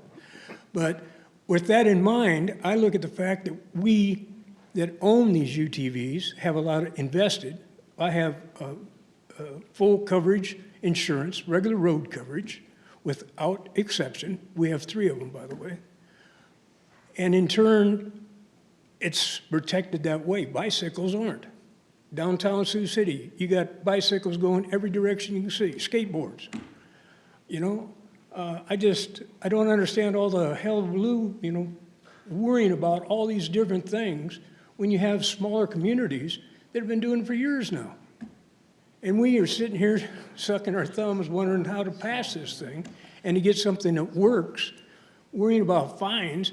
Well, the same fines would be the same thing as if I was speeding. What would be the difference?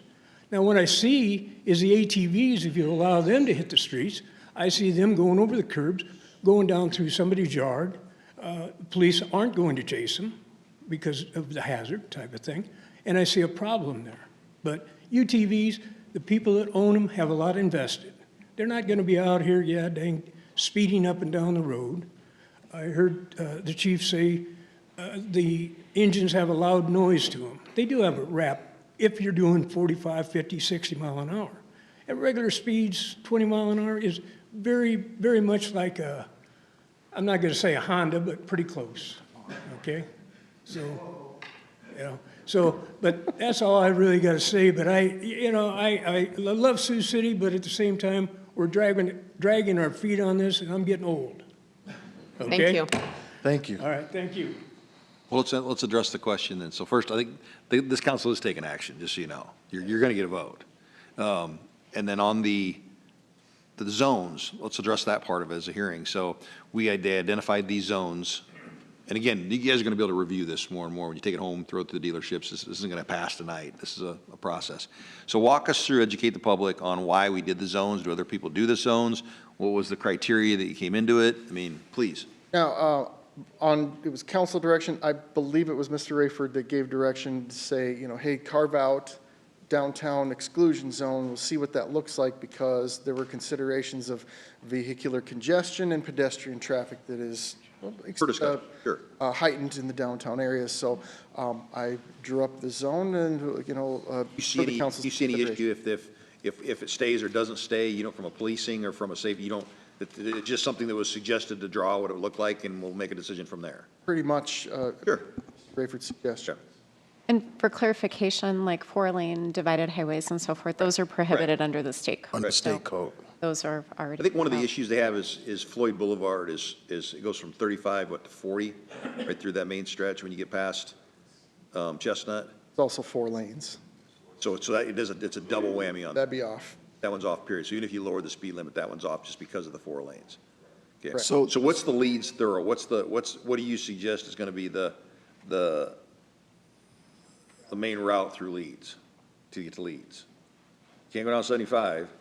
I don't think we've You can crawl. considered the routes. We've just, we haven't looked at That's what we're doing traversing right the now. city. Yeah, for us to consider that, we have not considered the Yeah, routes. that's why I'm putting it out there. I'm like, we can do all these restrictions. Well, there's Got a Outer very good Drive. point is, we can make this thing impossible to use too. So I guess my question is maybe in the next hearing, show us what are the feeders for each part of town, if you guys don't mind, what the police thinks the feeders are. So how do you get to north side? How do you get to morning side? What are the feeder routes that you think that these vehicles can take to get to where they got to go? Please. Scott Bishop, and that's where we are currently, is people have them in town, but we don't have any way to get from point A to point B. Yeah, that's what we're talking about. So that's what we want. We would love more than anything to be able to go from the east side to the west side. Let's let them come up with some feeders, and then let's evaluate it. Your Absolutely. point is absolutely made. He made it. Let's find some feeders. Let's see if the city's even got accessibility that they're even functionable in the town. Absolutely. And I like that I put together a beginning of a discussion on with downtown and stuff. And, this is the hearing process. Any other questions before you guys take it home and review it, take it to the dealers, everything else? Anything else you guys want to talk about, get out? As a kind reminder, I think that we would be constrained, obviously, by state law because of the layout of certain streets. Right. The truth be told, we're not the smaller communities that apparently have it wide open. So we'll do our best according to the council's direction. That's a fair ask, don't you think? Just like, what gives some people direction maybe if we have to have ATV, designated, we have trails for everything else. Seems like we're putting bike trails along roads these days. Maybe there's ATV trail or UTV trails, so, sorry. I'd like to speak one more time, Dennis Taylor. I was like, no. Sorry, Dolly. Okay, and Already got you're it not wrong. taking the ordinance to your shops yet, right? Because it's not really, It's not complete. Just the discussion. When it's done. got you. Yep, Just the okay. I discussion. just want to let you know that. This is still a discussion. This is I first think I want to reading. get feedback. I think what's important is for us to have this discussion, generate dialogue with all of you that understand the nuances better than we do, better than Caleb does. Take that into account, likely approve, well, I can't speak for the others, but likely approve first reading, not move second and third, or waive the rules to move second and third, and get additional input. You know, I understand we deal with Iowa here, but we have our neighbors in Nebraska, we have our neighbors in South Dakota. South Dakota has had this for a number of years. They don't allow UTVs on federal highways, interstates, or four lanes. Okay, that's the only place. Sioux Falls, you can utilize UTVs. You can't use ATVs. Okay, major city. You know, I hate to say, but they've grown quite a bit. We haven't. But a little more inventive as far as thought, I think. So I just wanted to mention that. First round. I'm done. Thank you. What do we need to do to move this? The intent of the four-lane, from my understanding, was Iowa has a lot of four-lane highways, Highway 20, Highway 30, so forth and so on. That was the intent at highway speeds. There's a large difference between that being the state law versus four-lane here in Sioux City. Huge difference, because you've already busted the speed limit down to 35 mile an hour, or some places 25 mile an hour. Right, but I don't know what we can do about the state law. Still prohibited. It's I still was going to say, prohibited. yeah, we can't, override that anyway, so. But my understanding was that was the intent at highway speeds. Right. Do you see what I'm saying? I mean, there's a huge difference if you're outside of town, where the speed limit's 65, 70 mile an hour versus in town. Well, it would have to say a four-lane that's only 30 miles an hour. The state law would have to say that. We don't get to do that. Right. So if that's in there somewhere and we don't know it, then we could do that, but I don't think it is. So we'll follow up. Okay. So what are we voting on? It's the first reading. Just first reading, that's The first reading, and just for clarification, Caleb had indicated we need to expand the city personnel definition, so we'll bring that back. We'll be adding a table of contents, just some clarification issues with it.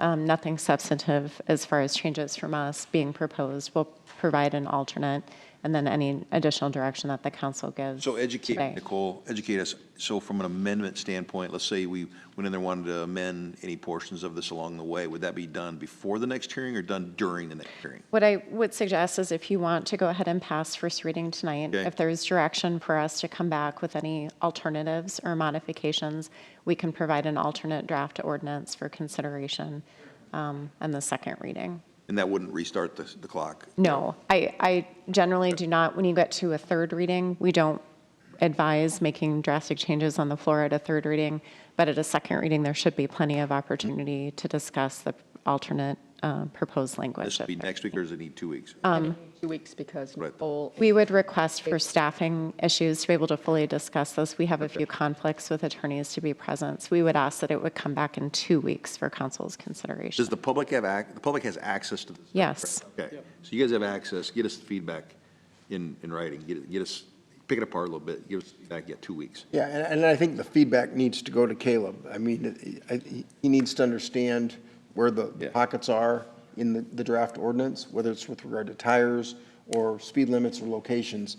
Share with Caleb. He admittedly said, look, I'm drafting this based upon input that I'm getting from other communities and the restrictions based upon state law. I think the practical impacts are going to be relevant. I would encourage you to visit with Caleb, give him some direction so that he can share that with us. And if I could just request, if there are council concerns or people are reaching out to the council, if it could perhaps be channeled that direction so we have clear direction from That's what I was council saying, they can members. just CC us too, the council on everything. Yes, that We're would there. be, I Yeah. think, easier for us to All right. manage if it's something directed by the council for us to look at. Good, we're moving. All right. That was a great discussion. Good discussion. everybody. Very good. All right. Where are we at here? We're on ordinance, traffic, municipal. Do we need to vote on anything for that? Yeah. Motion for first reading, just one moment. Okay, we just have to vote. First reading only, and then we'll come back on the 20th with it.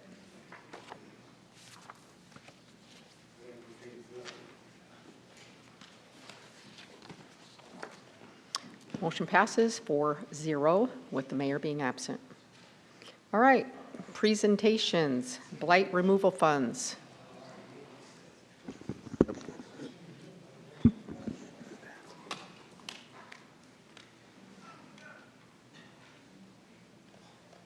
Teresa Finch, Assistant City Manager.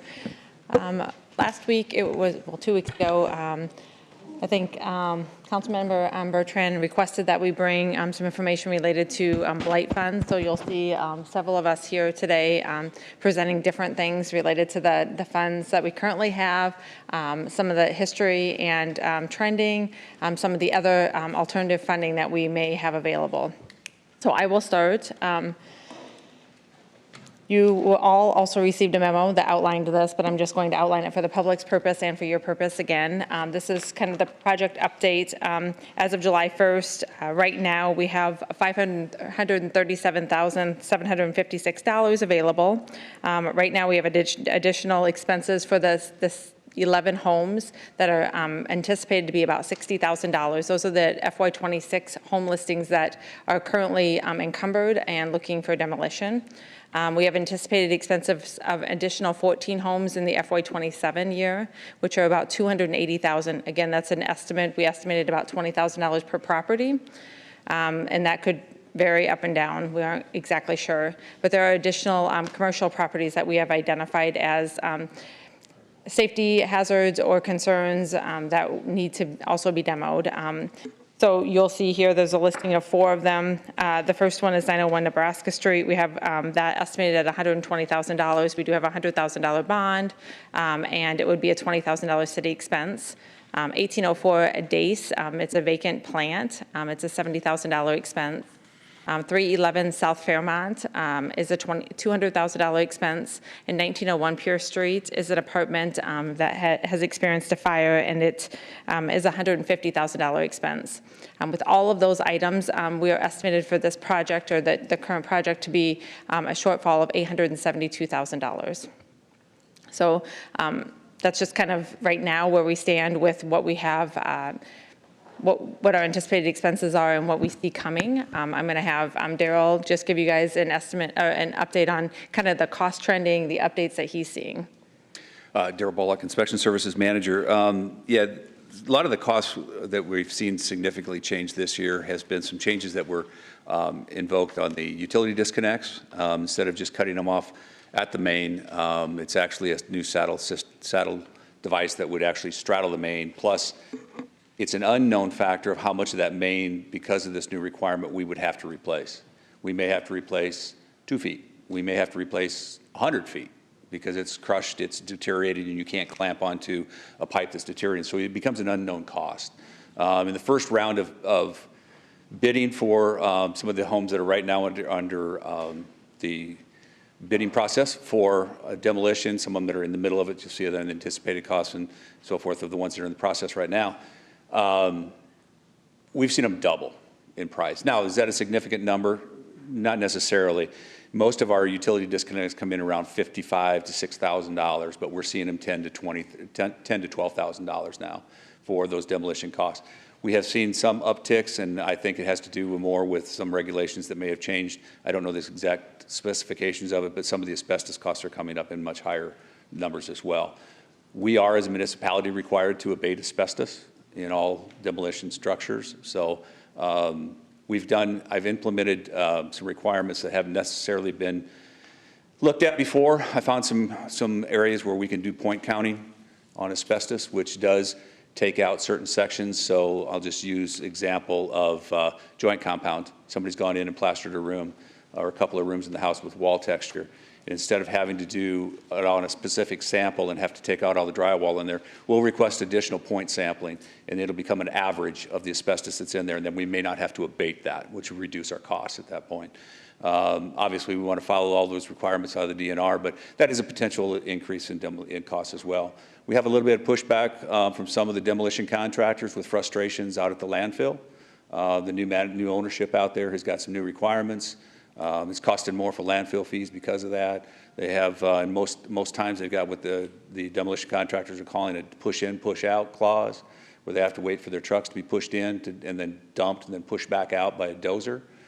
They are experiencing some damage to their vehicles. Obviously, that's not our expense, but the demolition contractor has to anticipate that. Flat tires constantly because the landing areas are not being maintained. They're basically figuring in costs for a flat tire every time they take a load out. So these are just additional costs that are coming up, and then of course they're going to get passed on to the end user, which is us. But we do obviously assess these properties with demolition costs if they're not paid for in advance. So when you assess the properties, yes, sir, for the cost of the demolition or any environmental work, yes, does that become a lien of the city against the property, and does that have any value? Yes, it does. There are times, and maybe Nicole could explain this a little bit better than I can, but there are times that I know that during tax sales, those get washed away, and we aren't able to collect on those. But typically, when there's a sale of property, we will get a check back from the county in the amount of the demolition costs. We invoice them first, and that has, 15 plus years ago, when I started really getting into getting my feet wet in the demolition process. We were not even invoicing the demolition costs, which I found absurd. And so we made sure we started a practice immediately then, and we've been invoicing them. And we found that a lot of the financial institutions that had deeds on these because they had been foreclosed on and then just neglected and not taken care of, or maybe there was a fire and they took the rest of the mortgage and they had that responsibility. So they wanted a clean title to be able to sell the property. So we were getting checks back from those folks to be able to cover those costs of demolitions.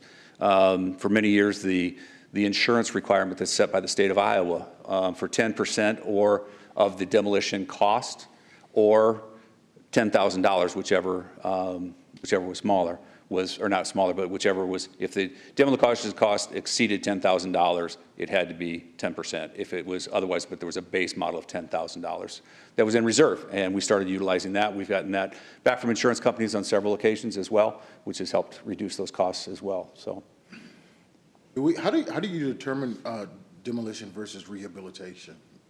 Depends on the level of deterioration, but the bigger part of it is the willingness of the property owner to take care of the properties. Sometimes we just don't have, you can do everything we can. You'll see some of these on my demolition list that have been out there for years. We've been trying to get somebody to fix them up, and they're just not doing it. These might be in areas where they're not creating a public nuisance. And what I mean by that, by the true definition of a placarded property is a nuisance, is defined as a nuisance. But is it dangerous to the neighborhood? Is it causing blight in that area? Those kind of things were always taken care of looked at as far as priorities as well for how I move them forward on the list. Fire gutted places, especially if they get weakened floor structures, roof structures, what have you. We have people that like to break into them as soon as they see the tag on them. And it's dangerous, and it's our job to protect the public from that. So, Across the street here at Douglas, we had bricks falling off, remember? yes, we did.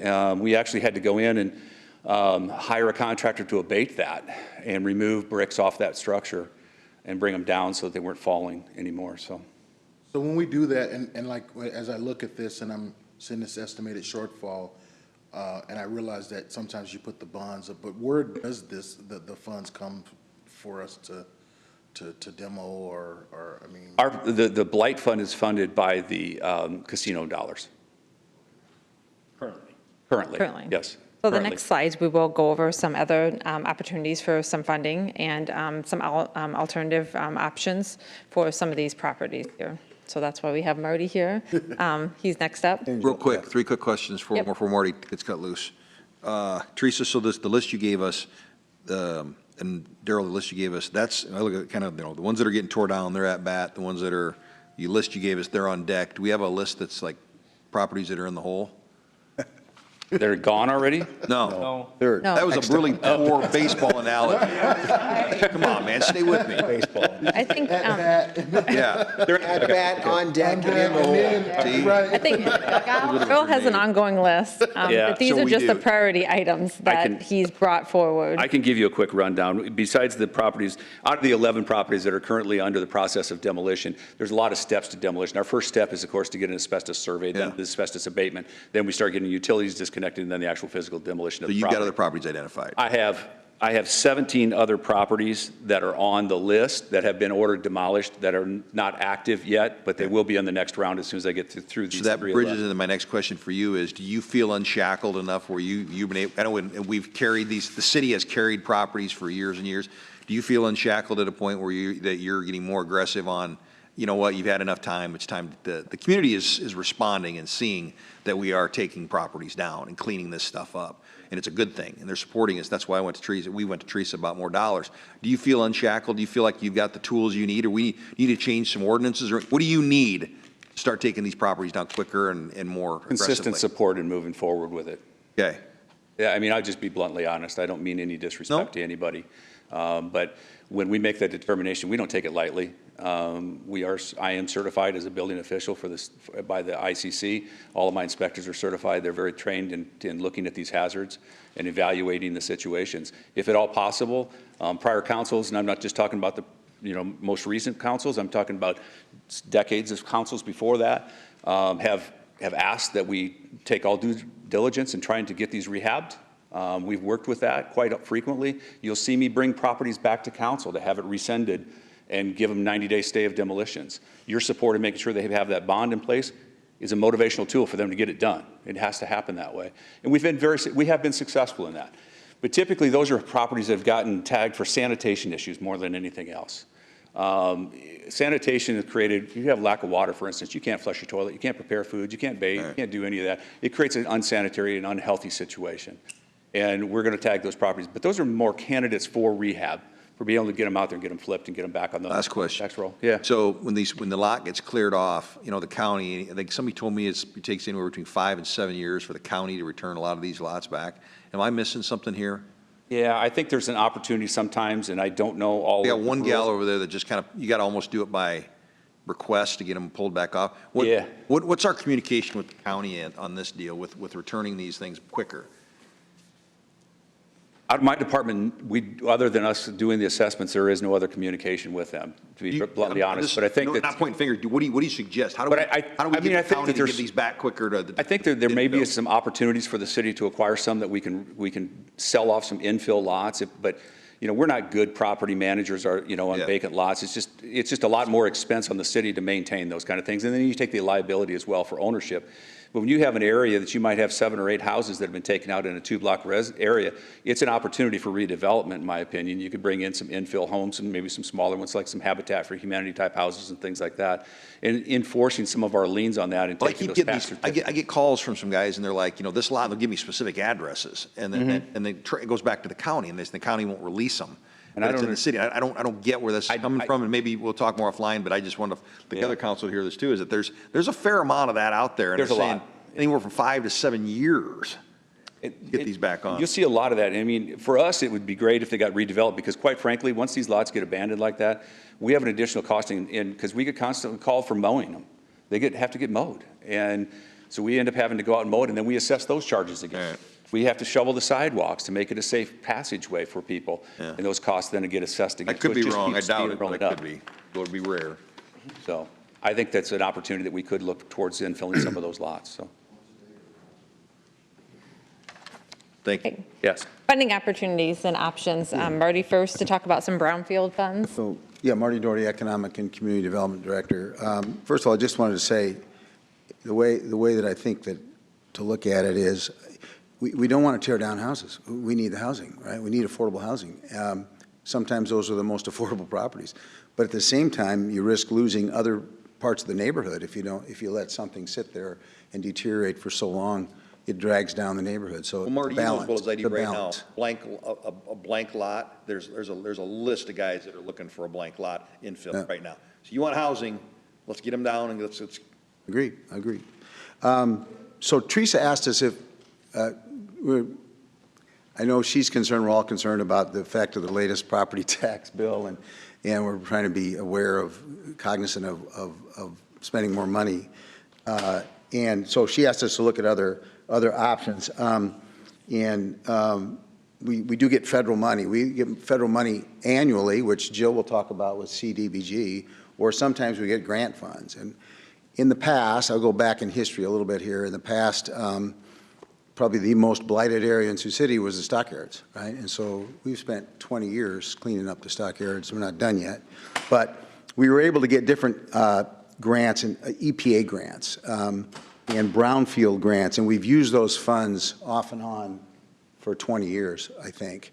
I'm guessing here on the, I don't know how far back it goes, maybe longer. But in the course of that, we have received funds that were specified that could only be used for certain purposes. And one of the large sources of funds was when we had to tear down the KD Stockyards Station, if you remember that monster that was down there that took a lot of money. And there were some other cleanups, a lot of other buildings down there that had to be cleaned up. A lot of those involved asbestos-related or environmental issues. So we have a fund that we still have called the Revolving Loan, Brownfield Revolving Loan Fund. And the intent of it is, original intent and still the intent of these are EPA funds.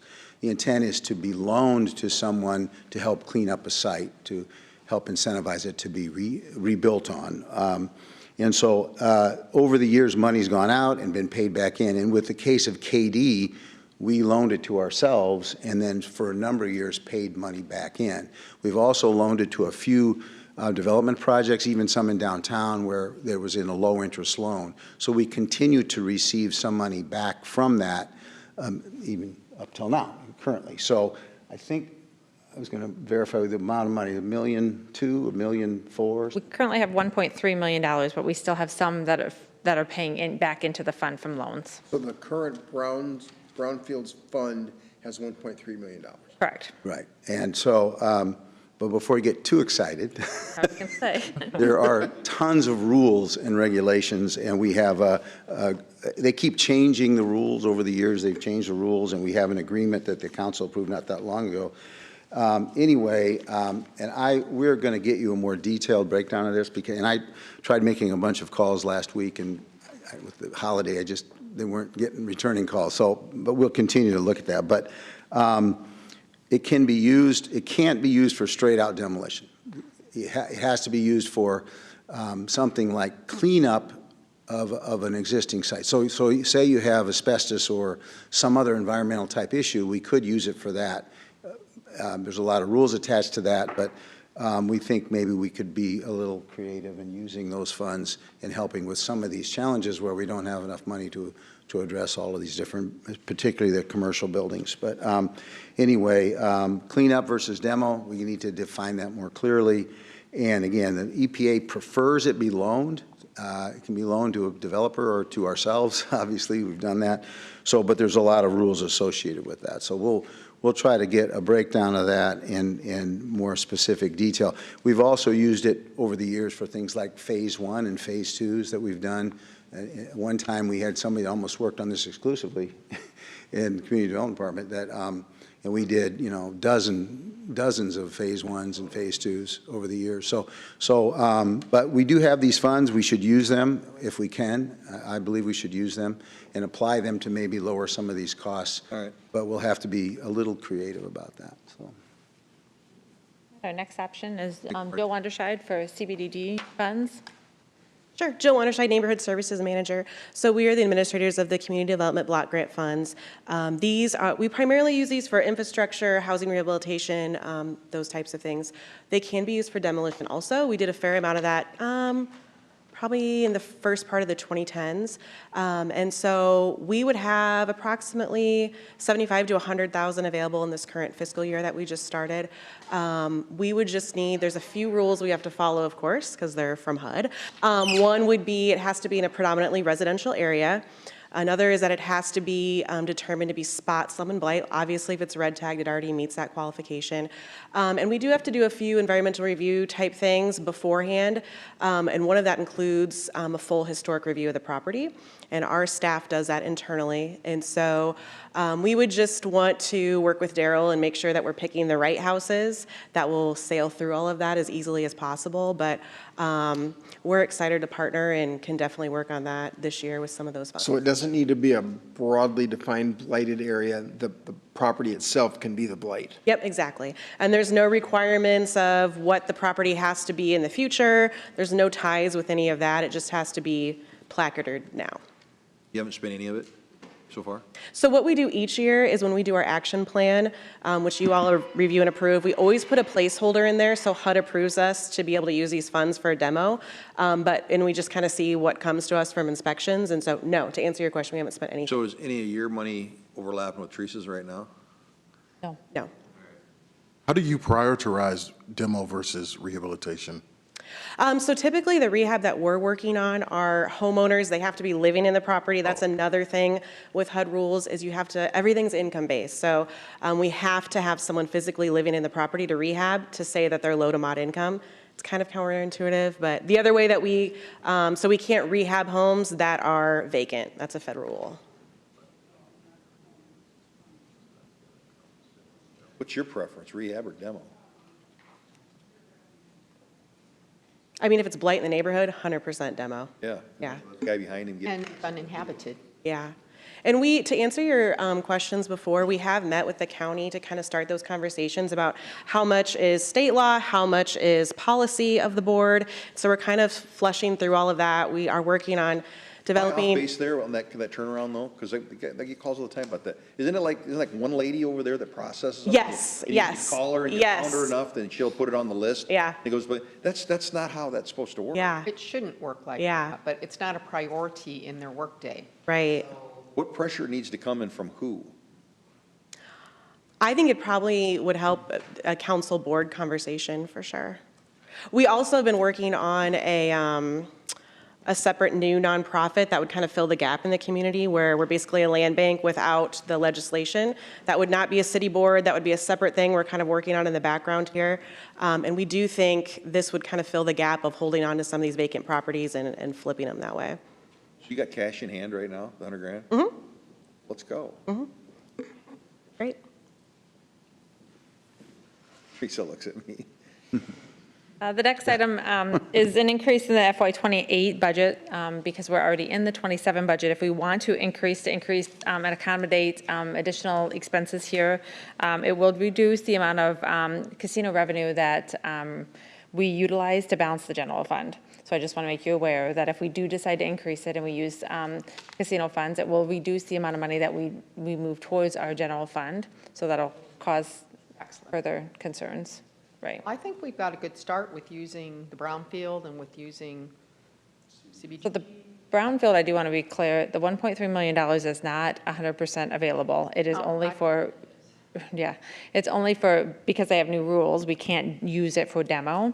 But we have questions out to whether or not we can use it to secure properties, because there may be a case in which we can secure some properties until we can get them demoed, or use it for some of that environmental type things, asbestos removal, those types of things. We could parcel out some of those expenses and utilize the brownfield for that. So we're trying to find any funding source, even though it may only cover a portion of it, then that shortfall isn't as great.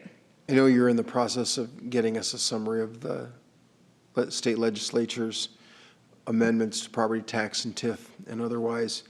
For me, I mean, affecting the casino revenue and the impact to the general fund is on hold until we get some clarity there. So I realize it's a third option, but yeah, I'd like to get some clarity and have better sense of our general fund, the impact to our general fund before we really start looking at this for demolition or. Yeah, we still have not gotten very clear direction. I In fact, understand ours is telling us we need to wait for the state. We're still reaching out to the state. So, Yeah. and that's who we really rely on. Typically, they get the answers before we do, so. And the Legislative Service Agency still hasn't put out. Still not putting it out. Contacted them and they're still. It feels like they're still exhausted from the session, so they're still recouping before they get that fiscal note out there, so. So 2 exit questions real quick. So from, if you were to eliminate one, that $700,000 plant, Here's the next step. Yeah. So we have You know some I was stuff. So alternate options. yeah. So the alternate options are the $700,000 plant, whether or not we're determining if we can use the brownfield funds to secure the property. Could we secure the property, spend, $100, maybe $50,000 to $75,000 to secure the property until we later demo it or rehab it, whatever happens. That way it's secured, it's not safe, it's not unsafe. I know Daryl's concerned about the safety. We need to get it at a secured state. The other property, 1901 Pierce Street, it may be redeveloped. We have a developer that may be interested in redeveloping it, so that property may soon not be a issue or a demo concern.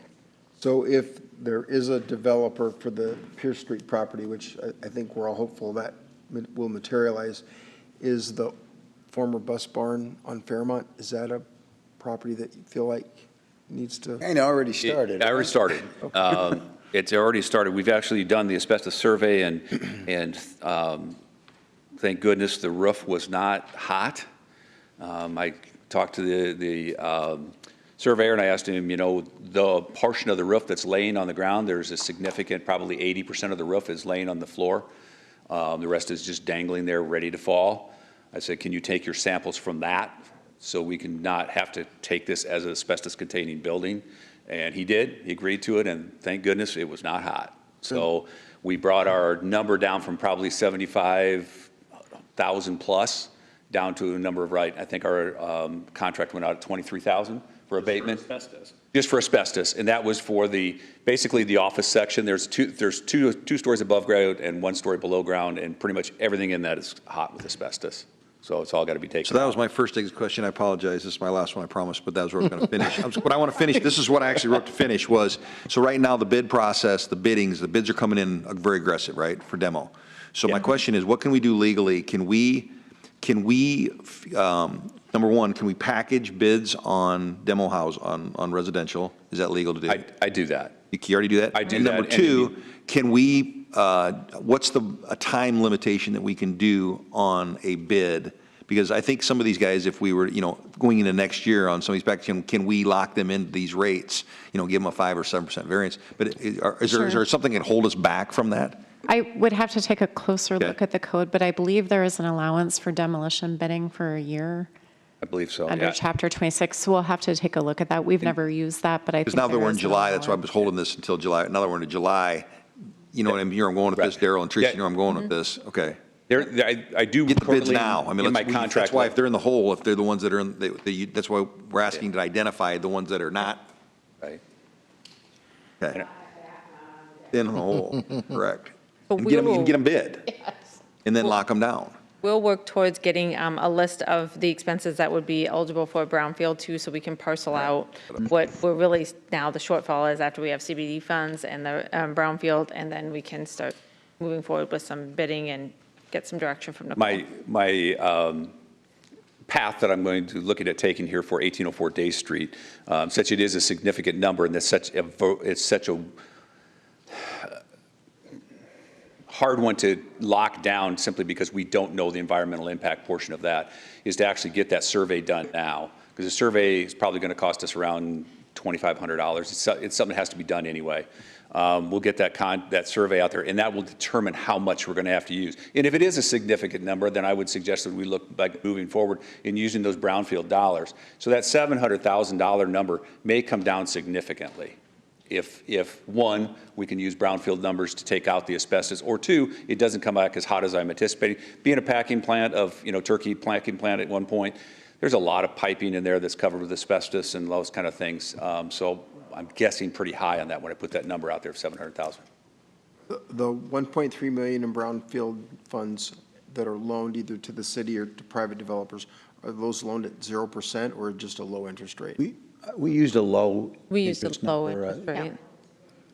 I think the restriction is low interest, not. Right, but not zero, right. Nicole, what was saying? I didn't hear what you said. I believe, and I don't want to speak out of turn, but I believe there has to be an interest rate charge related to that. Yeah, we just did a low one, Right. 3 or 4%. But not- I don't think zero is allowed. Okay. I think we said it, but just not at zero. I just had one question for Jill. When you had talked about the 100,000, that you had on, so is that re-upped? How do you get that? I mean, is that once a year or? So each time when we do our plan annually, we kind of lay out what we anticipate spending funds on. The majority, I mean, these days, we don't get nearly as much federal funding as we used to, so it's typically going to our housing rehab programs, our infrastructure projects, typically over in the not Isabella Square, well, some, but mostly Lions Park area. And then whatever other little projects come up here and there, so we would just take some funds that we have available right now and do that. But as an entitlement city, we get an annual. Yeah, we get an annual amount between 1.5, 1.6 million a year. Mm-hmm. Yes, thank you. Thank you. Thank you.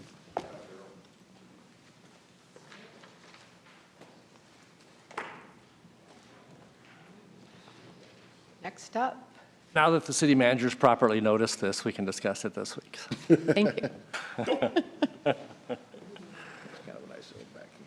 All right. No. Janelle Bertrand, Human Resources Director. Do you want me to go through this again, or I guess I'm open for discussion, or what? How would you like to proceed? Yeah, I think just in general, Janelle went through the slides last time on our expectation of the process in general is we're going through the assessment process next week. Right. We expect to have those results the week following. We expect to start the interview process the first week or two of August. We intend to have 3 panels on that interview process, a department head panel, a community panel, and A union panel. a union panel. And the council will be part of the community? That's up for discussion. The council can be part of that.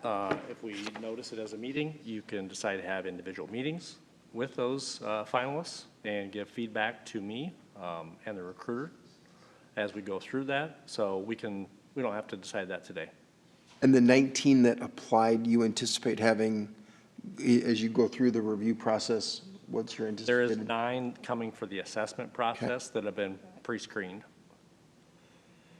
We're off of 19 down to 9. Right. Yes. And that 9, Janelle, you know, having said on, like, is that where, you know, they come in and they talk to the 3 or 4 different? Correct. Oh. It's the assessment center. It's part of the civil service oral exam. Right. Exam.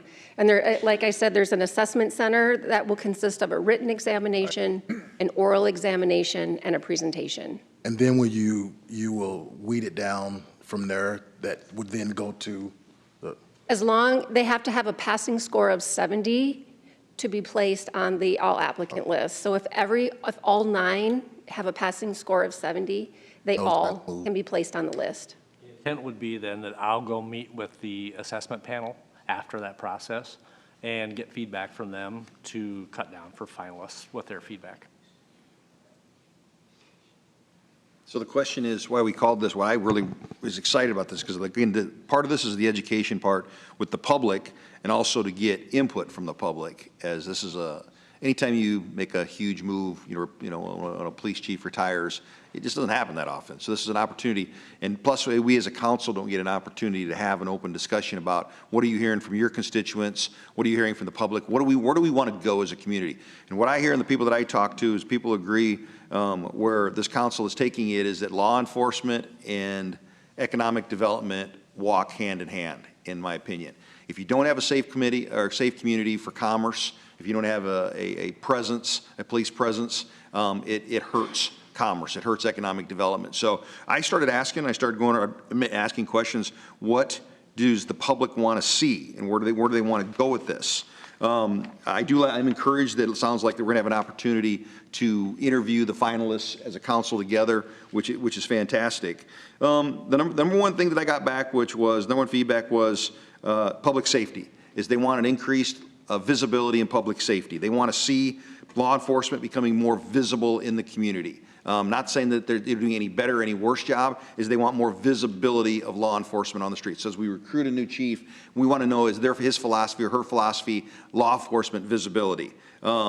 They also want to end the lawlessness of petty crimes. They want a police chief that basically at some point is going to step up and go, no crime is too small, and that there's penalties and tight penalties behind small crimes. We identify who the bad apples are, but problem is at times this community, we contain them. We don't prosecute them. We want a police force that's going to go out there and go hardcore on the smallest of small, the thefts on the job sites, the drug trafficking where it's the small players. That's what the community wants. They want to see action a little more on that end of it. They want a police force that is felt. I know it sounds crazy. Law-abiding citizens want to feel and they want to see the police force out there maintaining it. I know at times we've kind of been through an environment, not just here but nationwide, where it's more community policing in the background, more of the outreach type programs. I think what you see is as we move forward, we want to become a branded community that you mess around in this community, you're going to feel it. You know, the FOFA type atmosphere as we bring someone in Sioux City is going to be known in the state of Iowa as you mess around in Sioux City, you're going to get caught, you're going to get prosecuted. It's a toughness that I think that just nationwide is sweeping across. It's not about a hardcore police force, it's about a visible police force. So I did some research and you start talking about how some police forces have problems filling their forces versus other police forces seem to have no problem filling their vacancies. And there was 3 things that I discovered across that was very consistent why cities and municipalities struggle with getting their forces filled. The first one is cops don't want to work for a city or a chief that is dominated, focused on perceptions of what they're doing versus policing. The cops want to come in and they want to do their job. They want to be police. They don't want to be worried about what the perception is they're doing in there. They want to feel coddled. So cops don't. The second thing was cops don't want to come and work for a department where they have constant fear of being fired or being jailed for doing police work. And again, that's another theme that's going across the country is the fear of just doing their policing. So are we going to bring in a chief that is going to back their officers if policing gets a little bit more aggressive to maintain the peace and the visibility we need? And then the last one is cops and chiefs don't want to come into a community where they feel a heavy hand of the administration. And I think that's a fair question that we ask our incoming police chief is either their previous interactions with legal, their previous interactions with the community on that end of it. So my first question, Janelle, to you guys is when we're reaching out there is, what is the blue team? What's the blue sheets? What is the blue team when it comes to policing in this community? What does that mean? I believe that is a department. The blue team is a department function where they document all sorts of things. I'm not able to speak on that. Who can speak on that? Captain Ryan. Thanks, brother. Captain Ryan Bertrand, Sioux City PD. Yeah. Blue Team is a program that we use it's a digital program, basically used to track many things, discipline being one of them, award nominations, et cetera. Do all communities use blue teams? No. They don't. Okay. Because when I did my research on that too, because in talking to some field, does blue team is it a deterrent for a police officer to do their job if it's used in certain ways, or is it helpful? I mean, I can see it both ways, but I mean, if you got a guy that's in there and if they're truly reporting, they get physical with somebody. They got the night shift, they're overnight, they bust a guy up, they got to put it in the blue sheets, they got to document themselves. Is that a deterrent? I mean, how do where I'm going with this is do you think it should be a requirement for the next police chief to understand what blue team is, or are they going to keep it, or I mean, you tell me. Well, yeah. So. You're always going to be at odds with a couple different things. You've got accountability and control are always at odds. Yeah. You can empower people. They can go out and have all the freedom to do whatever, but you need to have balances as well. Blue Team has a historical base on our department. You can go back to a time when Blue Team is a tool that helps administrators document successive and progressive discipline for ongoing and continued bad behavior. So if you had a situation where somebody was not being disciplined, there was no write-up, hey, good old boy, you're good, just stop doing that, cut it out, quit roughing up people on the night shift. And then eventually, let's say that officer hurt somebody and it became serious and you wanted to then try to fire that officer, you'd have zero documentation. So what Blue Team allows is, in a professional entity, allows you to be able to document progressive discipline. Now, one of the ways... What do other communities do if they don't have Blue Team? They would either do it, they have a process. If they're professional, they should have a process. You should have a progressive discipline process, absolutely. So, Is Blue Team a decision from the department? Is that a chief decision, or is Blue Team? Blue Team's just, Is that a legal? Blue Team is like a program that does this. There's many other, Yeah. Lexipol has some, Police Sure. One. It's just a management, it's an administrative tool. Is that part of the certification process that you go through as well? Is it a condition or an element of review? Yes. Part of being accredited is having standards. CALEA set the standards, then we meet the standards with policies. Blue Team is a system. It's something that we were doing all along. In fact, we look at anything like progressive discipline as saving careers, not taking them. Officer might be heading down the wrong path, and by tracking this information, maybe we get them training, maybe we get them counseling, maybe we detect through early intervention system that there's something at issue at home and can get them on the right track. It's not, for whatever reason, Does the it's street not a cop negative. view it as a deterrent to do their job? Some do. Yeah, some do. Some do. But it's a digital version of something that the department has done analog forever. It's just a tracking system. And as the captain mentioned, we put commendation letters on Blue Team. And it basically, it allows us to track the high liability of activity of officers. But again, we think of everything that we do as employee preservation. Anytime we catch an employee heading down a negative path, it's meant to get them on the right path. I mean, They do rough somebody up, too much, and even if you put them on there, they can be sued themselves for punitive. yes, if they exceed, if their actions, if an officer's actions are outside of policy to an egregious degree, then they can be sued themselves, and the city would potentially not have obligation to advocate for them. Trying to steer them away from such actions using counseling that they might get from the.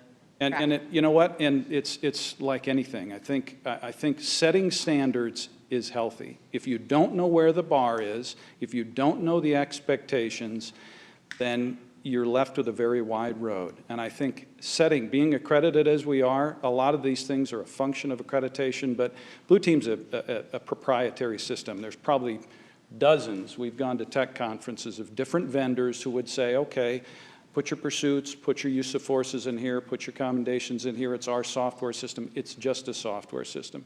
But again, it's a digital version of something that, from an analog standpoint, the department has been doing forever. It's not a bad thing, and I understand. And maybe what we need to do is talk to our officers about how it helps us keep them healthy, keep them in the job, keep them trained, address their needs, because that's the way I look at it. I don't look at it as a negative. And if they don't like Blue Team, they probably don't like IA either, right? So, when it comes to. The fact of the matter is, there was a culture shock that happened where it was very hands-off in the policing world, and then everything caught up to policing. So accountability, public demand, body-worn cameras, et cetera, that kind of effect, from the Ferguson effect, maybe some of that came out.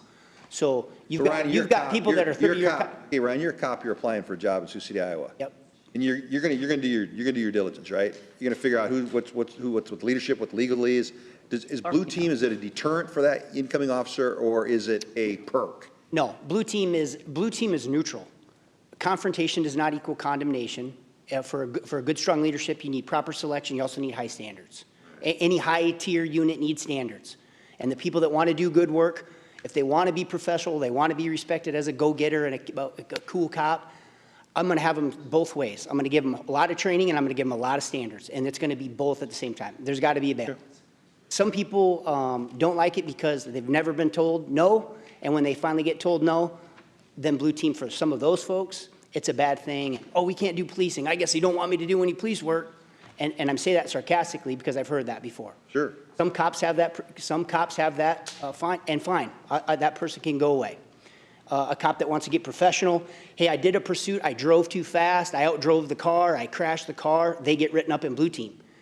But again, as the chief said, that's to preserve their career. We don't want them running over citizens. Right. Willpower and skill power go very much together. So we got to have somebody that can do both at the same time. And that's why this is a tough job. So. Blue Team is more a documentation database that they've digitized, where other supervisors tend to keep their own, maybe it's a handwritten log, or they have folders for each of their employees that show, I'm sorry? Like a paper trail. Right, that show written counselings that they've had, or verbal counselings they've had, when they've told someone they've done a good job. So they just have a more formal digitized process, where others just have a more manual process. I guess where I'm going with this is, as we recruit a new police chief, I'd like to know where they stand. This council wants to know where they stand on those type of tools. And is it a deterrent, or is it a stick? Or is it where are you at on this process? What's their history behind it? Because it doesn't have a good stereotype behind it. It doesn't. Some communities use it really, really well, and some don't. And here, I don't think it's completely a positive thing when it comes to recruiting officers. And again, we're moving forward. On the other one, so when we're having discussion as a council is, when we talk to the fellow council members is, the community's going to want, do we want to bring in a chief or promote a chief that we need to ask them, is their philosophy of enforcement or is it containment? And that is a real question to ask the next police chief. What's your philosophy? Is it to contain petty crimes, contain a little bit of lawlessness because we contain it, or is it strict enforcement? Are we going to make a statement as a community that this community is not going to tolerate, lawlessness? And so that's a question I think is very fair as you guys begin this interviewing process. And then again, I think I would just point blank ask them, how do you plan on filling out this field force? That's a fair question to them, as we've had problems, and it's not pay, is that correct? Aren't we one of the most highest paid police forces in the state? We just had a salary study and adjusted, especially the chief. What are we? From a cop perspective, street cop perspective, where? We were number 1 for a while, back in 25. So if we're number 1 in pay. It's more complicated. Entry level. It's more complicated than that, because some of the entries are high, others were low. All right. And we did adjust the chief because there was compression with that range. So I'm just saying is that I think that should be a priority when we're talking about recruiting this next police chief, is what tools do you need? Because clearly we got pay and we've got benefits and stuff. So what else do you going to have that we're going to be able to fill this field force out? That's a fair question to ask the police chief coming in. And when you start talking about, their leaderships, their attitudes, we already covered that, what they envision for the community. And then we talk about comparative other municipalities with the pay. We just discussed that. I'm not going to talk about reorg until we get to the next section, next round. So the question I have is, I would like us, when you're in the interview process, is to know their relationship with legal. So when their police chief comes in, there's a lot of autonomy in a police force, but there's also a lot of gray areas.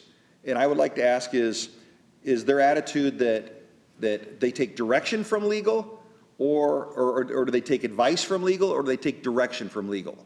And I think that's a fair question. Is that a fair question? Sure, and I would say that we advise all the departments within the city. They may ask for a legal opinion. We provide that.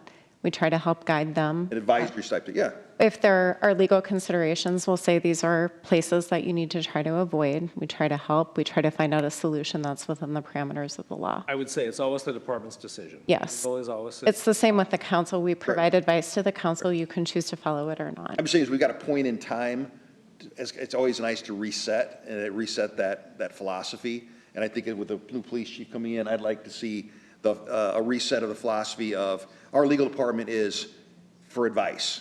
We, as a city, we are willing to accept some risk if it means a safer community and if it means safer things pulling forward. So I guess if I can just ask for clarification as to what are you thinking is an issue with? No, I just think it's a discussion as we're interviewing the next, because there's some police chiefs that are going to interview that are going to say, well, whatever legal says, that's the policy we're going to run. Okay. And that's not always the case. I don't think that's the case we want in this community right now. We want somebody coming in with a little more with a free thinking and saying we're willing to take a little more risk because we want to change the perception of this community and that part. Sure, and kind of what Councilwoman Shaner had indicated is there are potential issues where police officers would have to stand alone in a lawsuit for punitive damages that the city can't pay.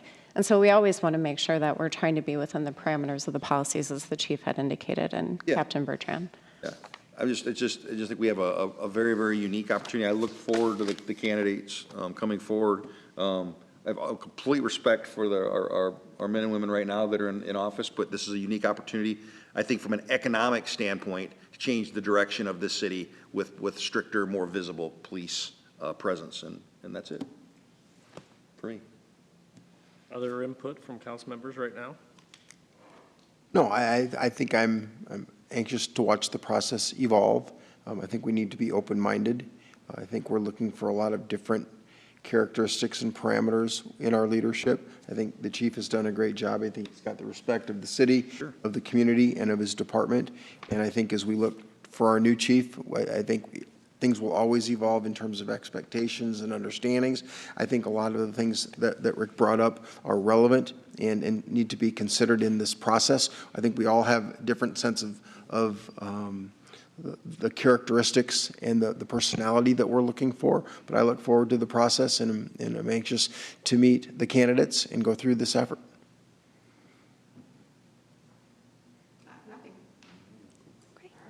Thanks. Good job, guys. Thank you, everyone. Citizen concern.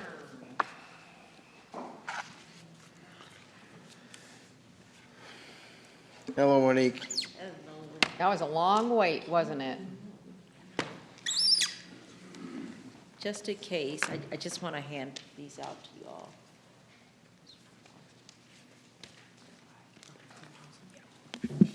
Monique Scarlett, President of the Sioux City NAACP. I do have something prepared, and I'm also going to add a few things on because now, based on what I just heard, kind of ended out, but based on what I just heard, I do have some concerns. So let me start with this, on what you received.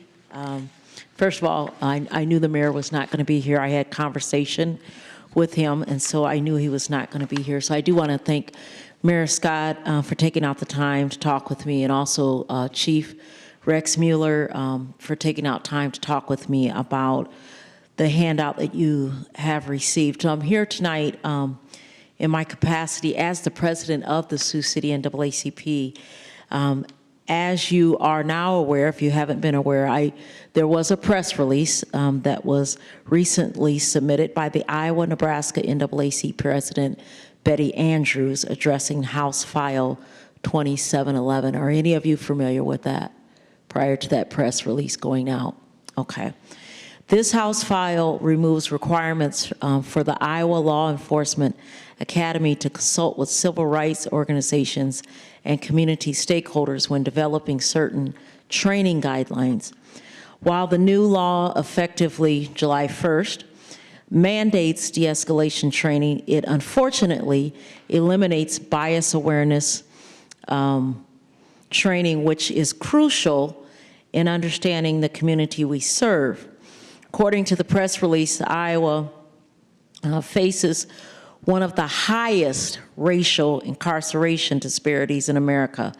Furthermore, the recent elimination of the Iowa Governor's Justice Advisory Board, on which I did serve representing Sioux City, represents a significant setback in gathering factual data and finding permanent solutions. We made a lot of great ground, and when the governor dissolved that, that was a huge setback for Iowa. I want you all as a council to be aware of that. Despite these changes at the state level, I do want to acknowledge the Chief of Police, Rex Mueller. Overall, the last decade that I've had the opportunity to work with him, he has worked with organizations such as Unity in the Community, neighborhood watch programs, the Sioux City NAACP, which he created community policing initiatives. There were block party celebration, town halls, and back-to-back school support, of all which have built a vital community trust. Community trust. As a community leader, I have also had the opportunity to participate in the CALEA certification interview process, which he talked about, which ensures transparency and accountability within our police department. These are things that are working. You don't fix something that's not broken. These are things that have been very effective in our city and has built relationships with our law enforcement and our citizens. Sioux City has been proactive in building bridges and working together. Our desire is to continue this collaborative spirit in which we serve, in which we search now for a new police chief. So I'm glad this discussion came up. I'm glad I was able to be here to listen to some of the comments. Protecting our civil rights remains our commitment as we work alongside law enforcement to ensure equity and fairness are carried out in Sioux City. I ask that the community is a part of these interviews. I'm glad to hear that we're going to have community interviews.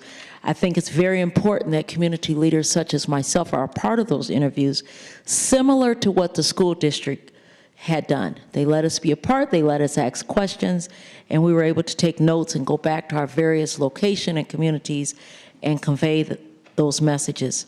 It's vital to have the people's perspective for a successful collaboration. Inspect what we expect. So in order to do that, we have to work together.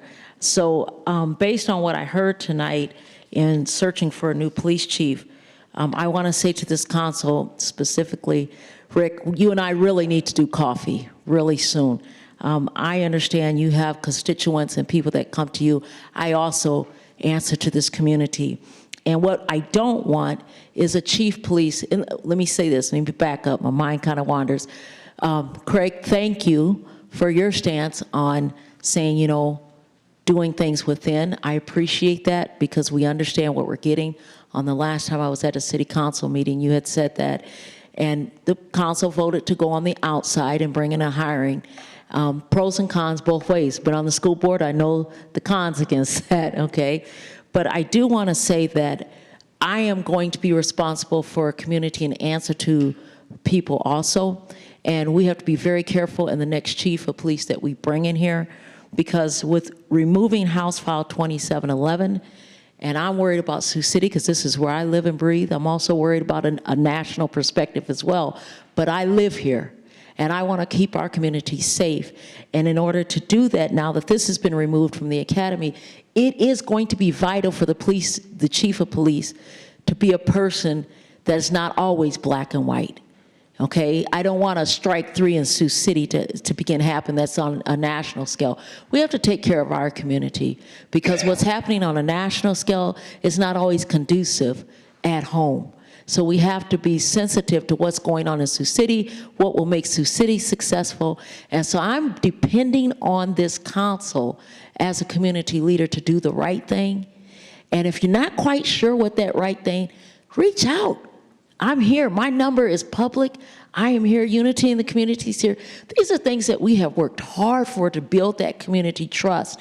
It didn't happen overnight, but what I don't want to see is what a decade of togetherness is destroyed in a person coming to our Sioux City and unraveling all of that. So I'm standing here tonight as president of Sioux City NAACP and president of Unity in the Community, saying I want to be one of those stakeholders. I want to say so in this next chief of police because I understand what it takes a community to continue to be successful. I'm tired. I'm kind of stumbling over words. This was a long meeting y'all had. I applaud you. But I want you to know it's very important to hear the community, not one side of the tracks. Listen to the entire community and what's going to keep us working together and our law enforcement safe. Thank you. You know, Monique, I don't know that I'm looking for additional input, but I am curious, the House file, which eliminates the requirement, doesn't eliminate the opportunity to still provide the annual training. So to me, and it doesn't necessarily need to be addressed tonight, but I'm curious why the state legislation, the discussion about the state legislation, why it was passed, and what the intent of our department, both currently and as we process to interview new candidates, what their intent would be. Sure, and we know that the climate of our national, I mean, it has set a different tone. And so, again, when it trickles down to our communities, we still have leeway. We still have say-so. And what I appreciate about this police department, even though this is done at the state level in the academy, Sioux City has been ahead of the game. And that's what I will say with the CALEA program. I mean, there's just things that I believe Bertrand said it best. I mean, you have to have accountability. You have to have measurements. You have to have action plans. And so the checks and balances, you have to have that. And so even though it's at the state level, we still have responsibility here at the local level. So let's do coffee. I'm open to any one of you all. And I appreciate when you all respond back to me. But let's do coffee soon and let's just talk out some things. Any other questions for me before I sit down? Thank you. All right, thank you. Thanks for your patience tonight.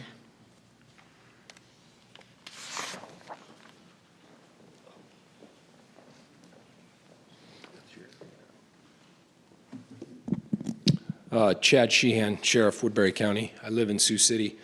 It's a coincidence that they're talking about the chief job. I'm not here to talk about that, but since it's brought up, Monique, I would like to just kind of piggyback off of what she said, and if there's any way that I can assist the city in whatever part to select the right person to fulfill the chief's job moving forward, I'll make myself available. I saw that it was next week. I only have one conflict next week on a Tuesday or Wednesday afternoon at 2 o'clock. Other than that, I kind of kept my schedule open once I saw the schedule. So I'd love to be able to assist in any way that I can. As if you haven't noticed over the last 5 years, the most critical incidents that occur in our area, it ends up being the chief and the sheriff standing shoulder to shoulder and answering to the public. And I think, you know, my career has shown that I care about this community. I care about the people who are maybe less fortunate and less cared for or less recognized in the community. And so in any way that I can help do that, I want to offer my services, and I'll make myself available in any way that I can. But that's not what I came here to discuss. I came here tonight to address the council and specifically the transportation to the law enforcement center. The new law enforcement center, which isn't new anymore, we've been there since October of 2024, so over a year and a half, is located at 3701 28th Street in Sioux City. Unfortunately, I believe that from my recollection, this is the first time that I have addressed the city council, and I'll take responsibility that I haven't been here in the past to discuss this issue. It's mostly been discussed at the law enforcement center authority level. But the discussions are not new. My first discussion with anybody in the city was City Administrator Mike Collette. I believe at the time you were the transportation director. It would have been in the spring of 2023. The initial discussion was that it was going to require a separate part-time bus route, and there was some other things. And let me say, preface, I am not a transportation or public transportation expert. I don't know anything about it. So just take everything that I say with that up front. I'm not an expert. But the price that was quoted to me at the time was somewhere between $250,000 and $350,000. At the time, I found it hard to believe that that would be a number that it would cost to run a route from 7th and Lewis up to 28th Street, or from the Floyd Walmart, which is what I was told were the two nearest stopping points on the transportation route that had existed.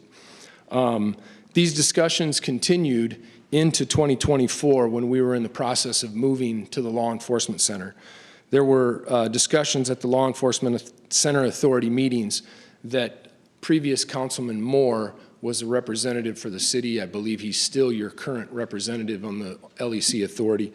So in September of 2024, October of 2024, and December of 2024, there were discussions. You can go back. I reviewed them last week.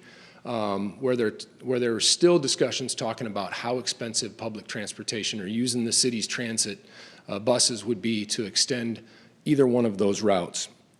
In the meeting in December of 2024, it was discussed by Board Member Bittinger that Councilman Moore, Board of Supervisor Member Matthew Ung were still in discussions with the city. I spoke with Matthew Ung last week.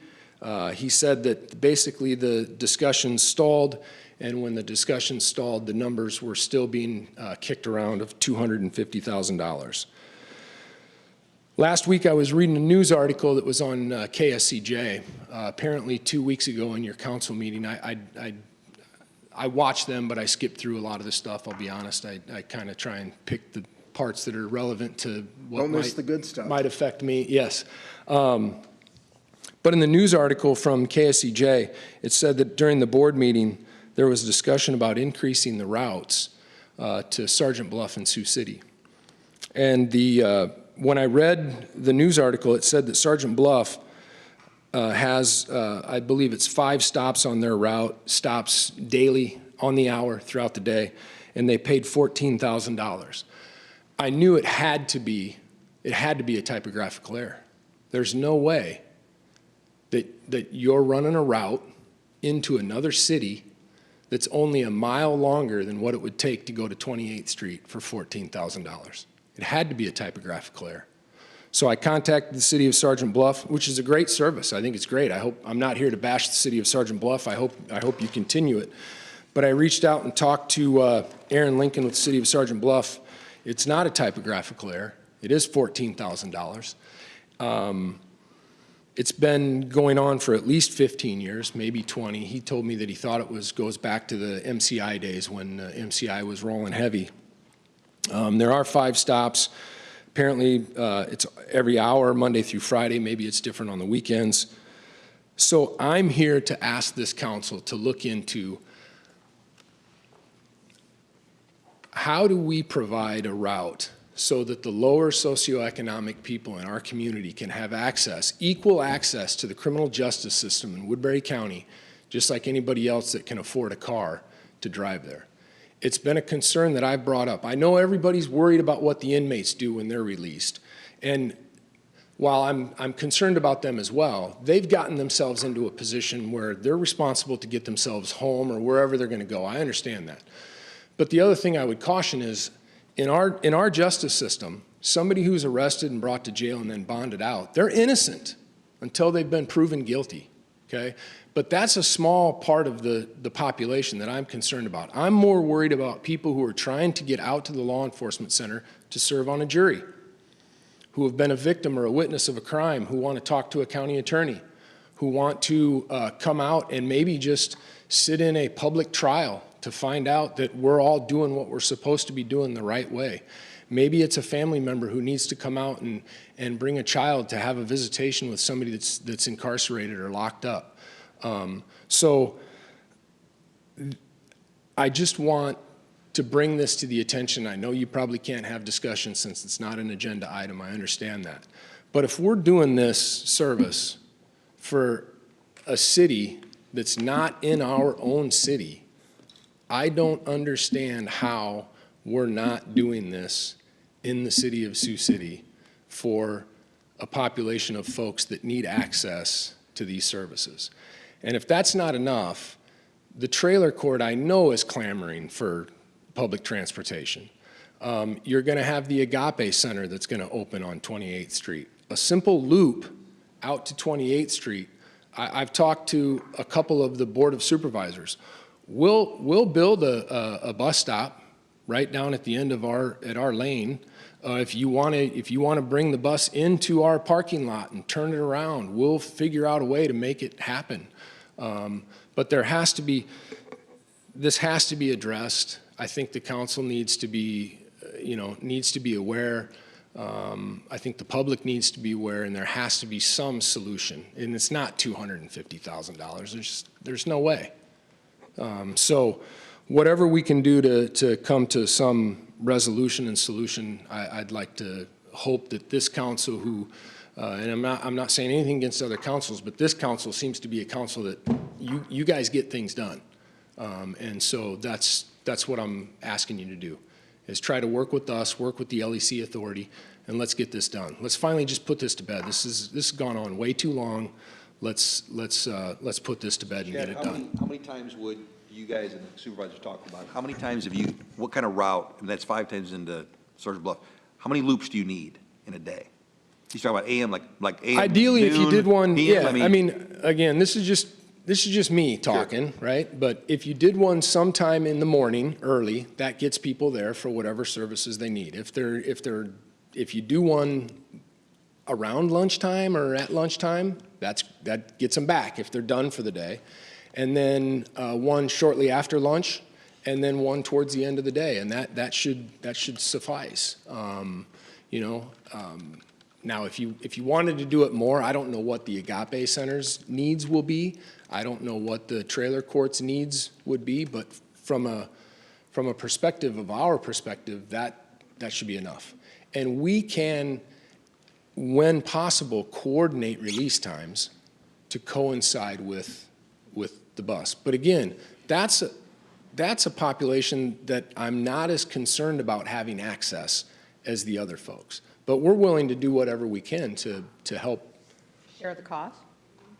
Yes, we might be willing. Because that's, I think, where the stickler has been, that we've tried to do a cost share. If the quote would have been $14,000 3 years ago, we would have already paid for it. I've never seen that number before, not 200 and something thousand dollars. Well, Here's what I can respond to that is. So the initial discussion was, what would it cost to add a route? And that's the general number to add a route.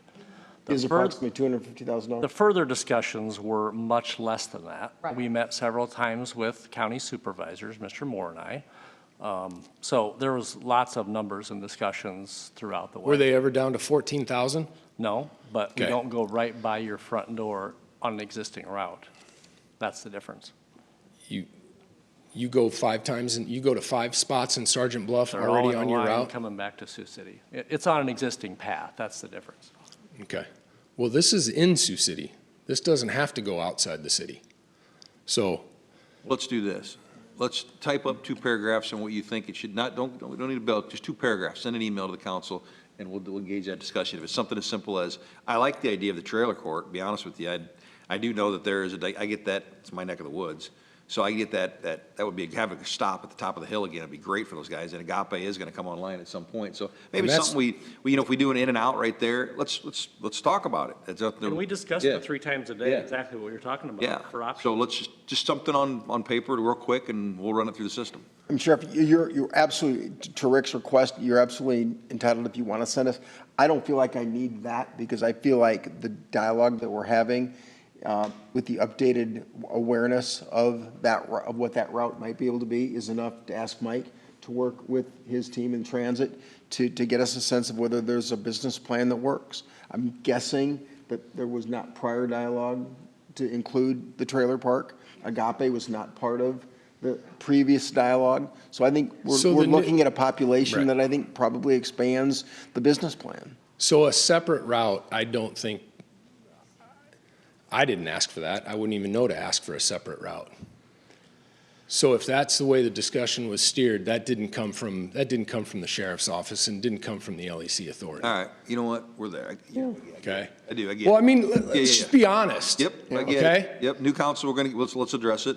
Get us 2 paragraphs, and let's get a route. Thanks, Sheriff. Thanks, Sheriff.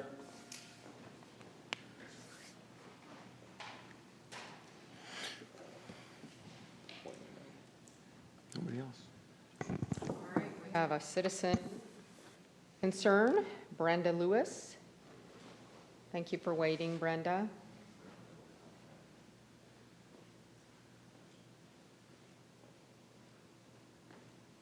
Brenda Lewis, thank you for this opportunity. Brenda. I mostly was not aware of how to get a hold of the ordinance and about the ATVs, UTVs, and the differences. So my concerns were about the impact of accidents on the hospital system. I'm a retired nurse, used to work at Mercy, trauma 2 level. So I was more concerned about the licensed drivers being 16 and above, and you have clarified that it's 18 and above. So that concern has been addressed. And so most of now what I was, the public just needs more access to what it is. If the newspaper gets it wrong, what an ATV or a UTV is, the public really needs to also be aware of the exact things that we're talking about. Other terms are side-by-sides and things like that. So it needs to be delineated and more clearly expressed to the public about what the issues actually are. And That is absolutely our intent from the first reading tonight, to get clarity from legal, to get clarity from the public, including what you're providing, is the goal, which is why we didn't move second and third reading tonight. right, and I appreciate that. So thank you for your time. Thank you. Thank you. Ms. Lewis? The city clerk can show you where the ordinance is online if you weren't I able to finally find found it, but Okay. when I was looking, all I got was this. So I didn't see the expandable part where you could look at each Okay. item. I finally found it. Okay, good.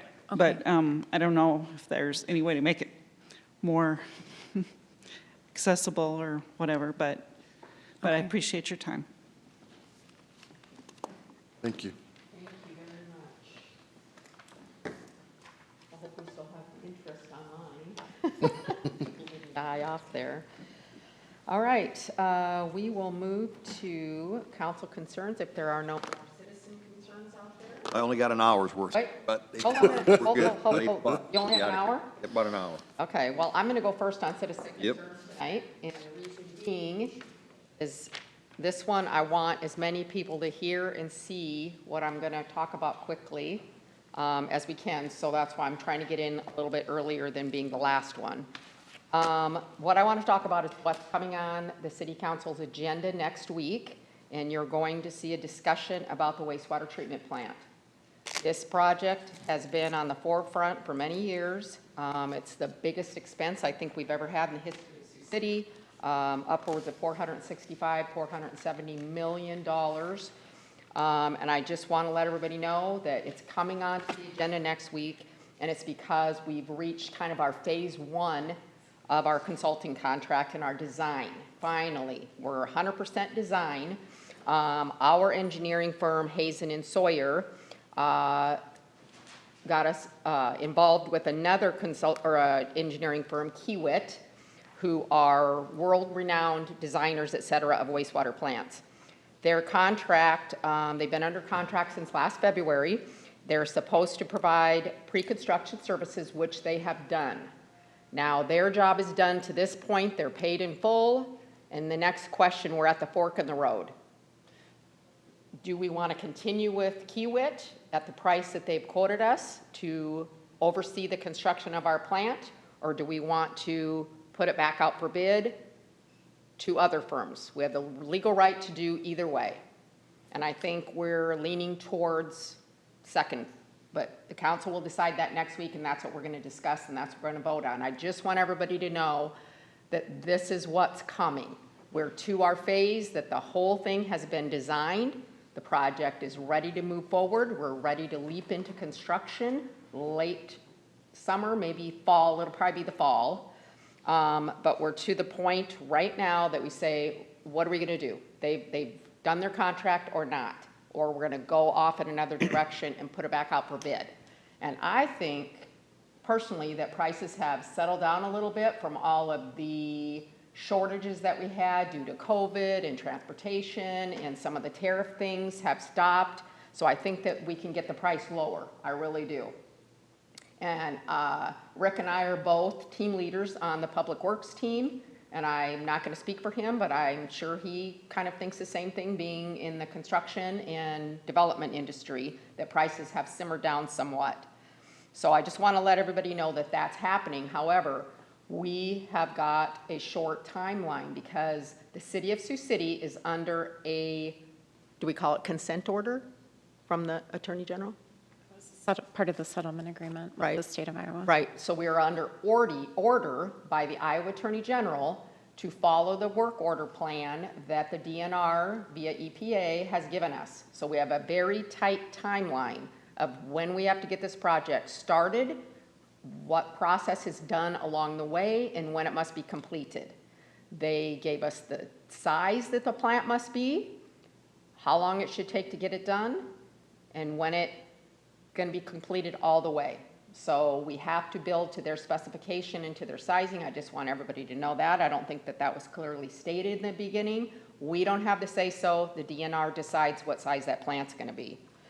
I guess that's really all I want to say about that. Is just that we're coming to a really important fork in the road next week, and this council will decide which route we take. Do we stay on the path that we're on? And they're a perfectly qualified company. They're one of the best in the world, but it all comes with the price tag. Or do we put it back out and try to get a rebid and see if we can get it in a little bit lower, which we believe we can. All right, the next thing I want to talk about real quickly is this 250th anniversary. For some reason, I'm overwhelmed with patriotism. It just feels like so much more to me than I ever thought it would.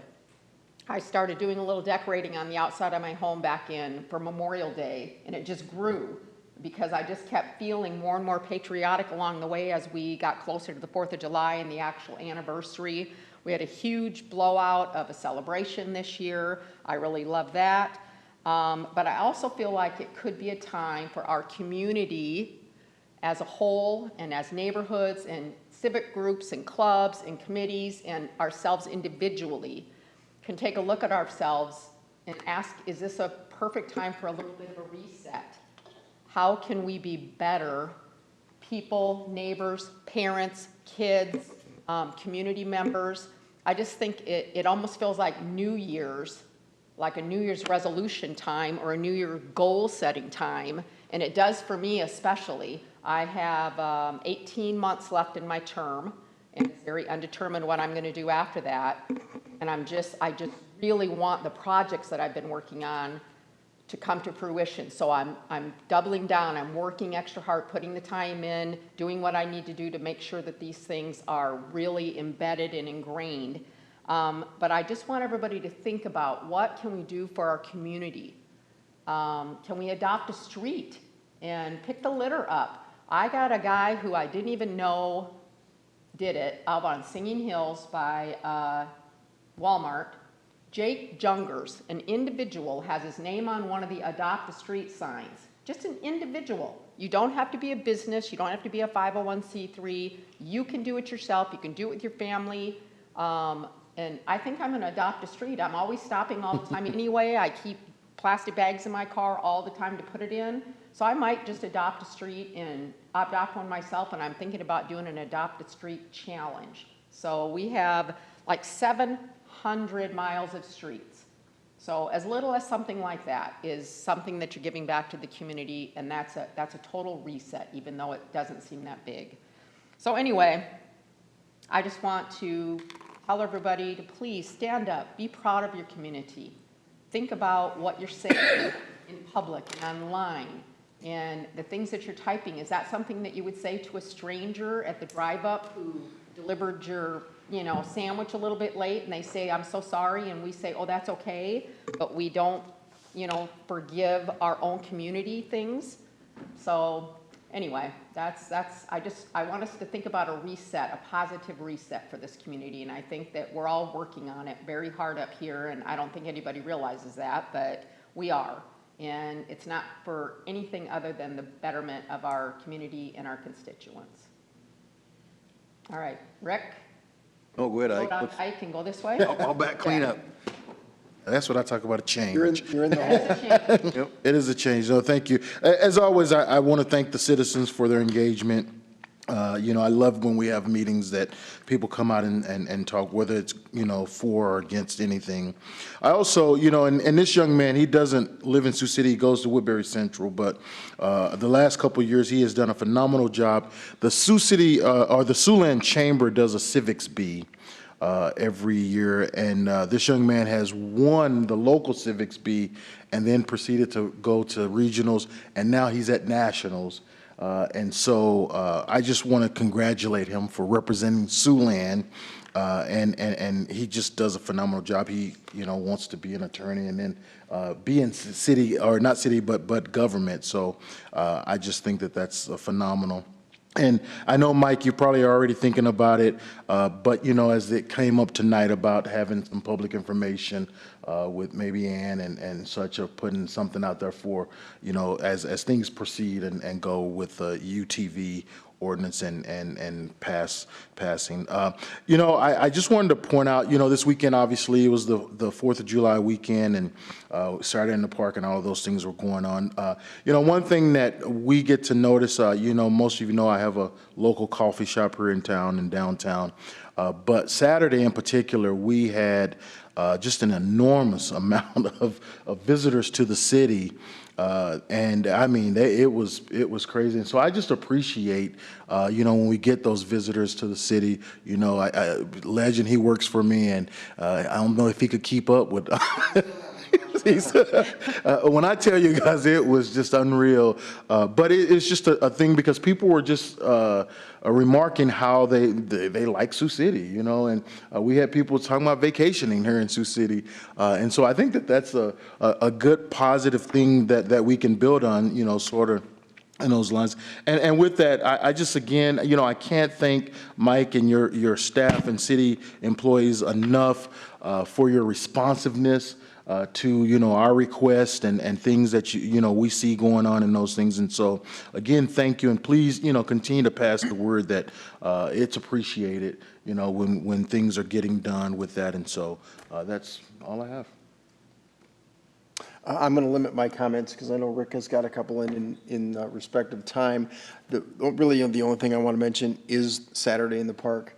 My family, we had parked at a friend's driveway on Ridgeview, and we were walking down and around, and when you come the back way and you see the magnitude of the work that has been done, both on the stage, in the back area, and all of the trailers, and in particular, Joe Bonamassa's trailer, and you realize the logistics and the organization that are necessary.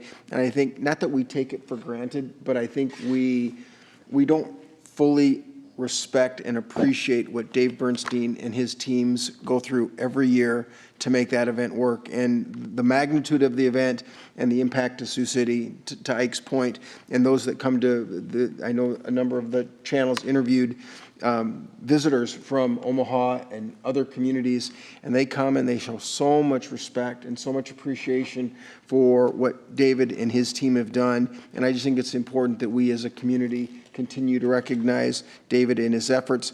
And like I said, when we came around the back way off of Ridgeview along Solway and looked at all of the trucks to the what would be the west side of the park, it's just an incredible endeavor, and I congratulate them for another job well done.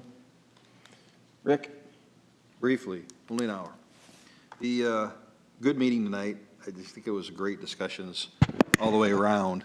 Been a couple weeks since you've been here. So first I want to thank Brad with water.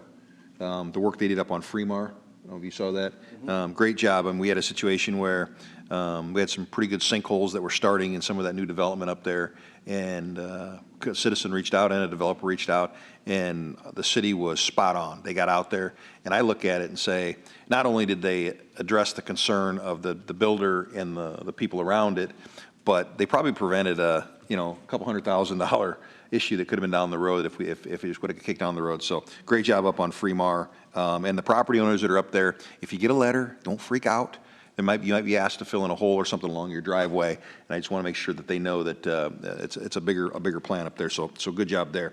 Also, Mike, we got to get a little update with Tom. I know he's going to be back this week on the retention pond. I know I keep pounding that, but that is so big to development, so we'll get there.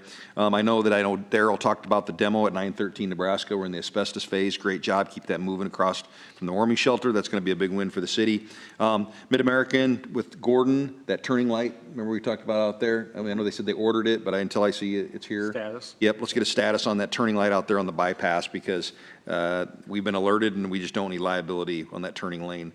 The grading permit, I did see that, I think Stephen, you guys got that put out, the original draft on the grading permit. I encourage my fellow council members to take a peek at that. That is going to be historic if we can get a real grading permit in place, the changes there. And please reach out to if you have any relationships with the dirt guys and try to get some feedback there on the grading permit. We want a lot of feedback. Also, real quick, and this is not a negative thing, but it was brought to my attention online that there's a little bit of some type of I want to call it a petition or something on the warming shelter.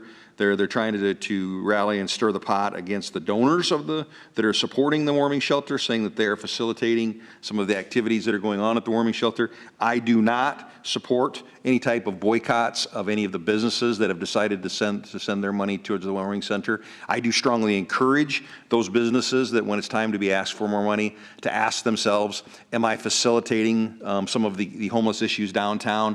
But by no means am I trying to support any type of a boycott of Baumgars or Sneakies or Chestermans or any of those businesses. That is not part of this, but I do strongly encourage them to think about that the next time they write a check. And then lastly, Mike, the water quality issue with Brad, I would like we're going to change gears a little bit, I think, in the chamber with the water quality issue. I'd like to see Brad present us some data on what's the big buzz on this cancer in water. Is it in our water? What are the toxins that everybody's scared of? Let's get some measurements and get that out to the public. I want to start the awareness on that. Maybe it isn't an issue, maybe it is. but we're going to find out, and this council is going to get to that bottom of that. And then lastly, I'm being exposed to some of I'd like to see Jane Arnold with Unity Point. I would love to start, and if she wants to bring a team in, I would love to see an update in this chamber that we can have a discussion as a council. I know that the Unity Point has just purchased Mercy. I'd like to get an update. This council would like to get an update on the status of healthcare in this community, and what's going on there. Next week. Great. With her. Then let's get her in here, and I'd like to get her in front. I got a ton of questions I'd like to ask on the status. It's for a city our size. I think that we should have higher expectations of what's going on in this community when it comes to our hospital care and some of the drag that's come across the river on our Sioux City healthcare. And I would love the opportunity to have some questions for her and her experts as they transition and join that discussion. So sooner than later, I'd love to have Jane and her team in front of the council. So other than that, had a great 4th of July. I want to do a shout out. My 2 teenage boys drugged me into that new haircut place on Floyd Boulevard, and they sat me down, and I just said, give me the number 1, and I officially have a fade. You. And I think I look great. So anyway, let's have a good week. And I thank my boys for doing that. Councilmember Burke. Yeah, thank you. Just to address your comment, we've actually been visiting with Jane since virtually the first day that we got sworn in. During my campaign, I talked about healthcare being a critical issue, and having been on the Unity Point board for a number of years, I have a nice relationship with Jane and her team. We've been working with her. The dialogue to this point has been to allow them to go through their process, to evaluate their opportunities, the merger of the Mercy facility, and we've got a meeting with her next Monday or Tuesday, Mike? And we're looking for an update from her in terms of their short-term and long-term plans, and the intent is to bring that information to the full council and to the community. Would love to have her and her team in here, though. I'd love to have her and a couple of her execs in here. I think Jane would welcome that. Would love it. And good, these are all good people, good intentions. I really, really want to start dialogue. I've started that dialogue the last couple of years. I think she's waiting to get to a point where they have the information to share. They've got a consultant doing our facilities. Well, it's always healthy if we can provide questions back. It's always healthy if we can provide questions back too, as they're talking to consultants. And like I said, I've gotten a ton from starting to get a ton from the community. Yeah, definitely. So it'd be great to get in front of that a little bit. So thank you for that. I will move to adjourn. Second. Berenstein? Aye. Bertrand? Aye. Rayford? Shaner? Aye. I thought the mayor adjourns.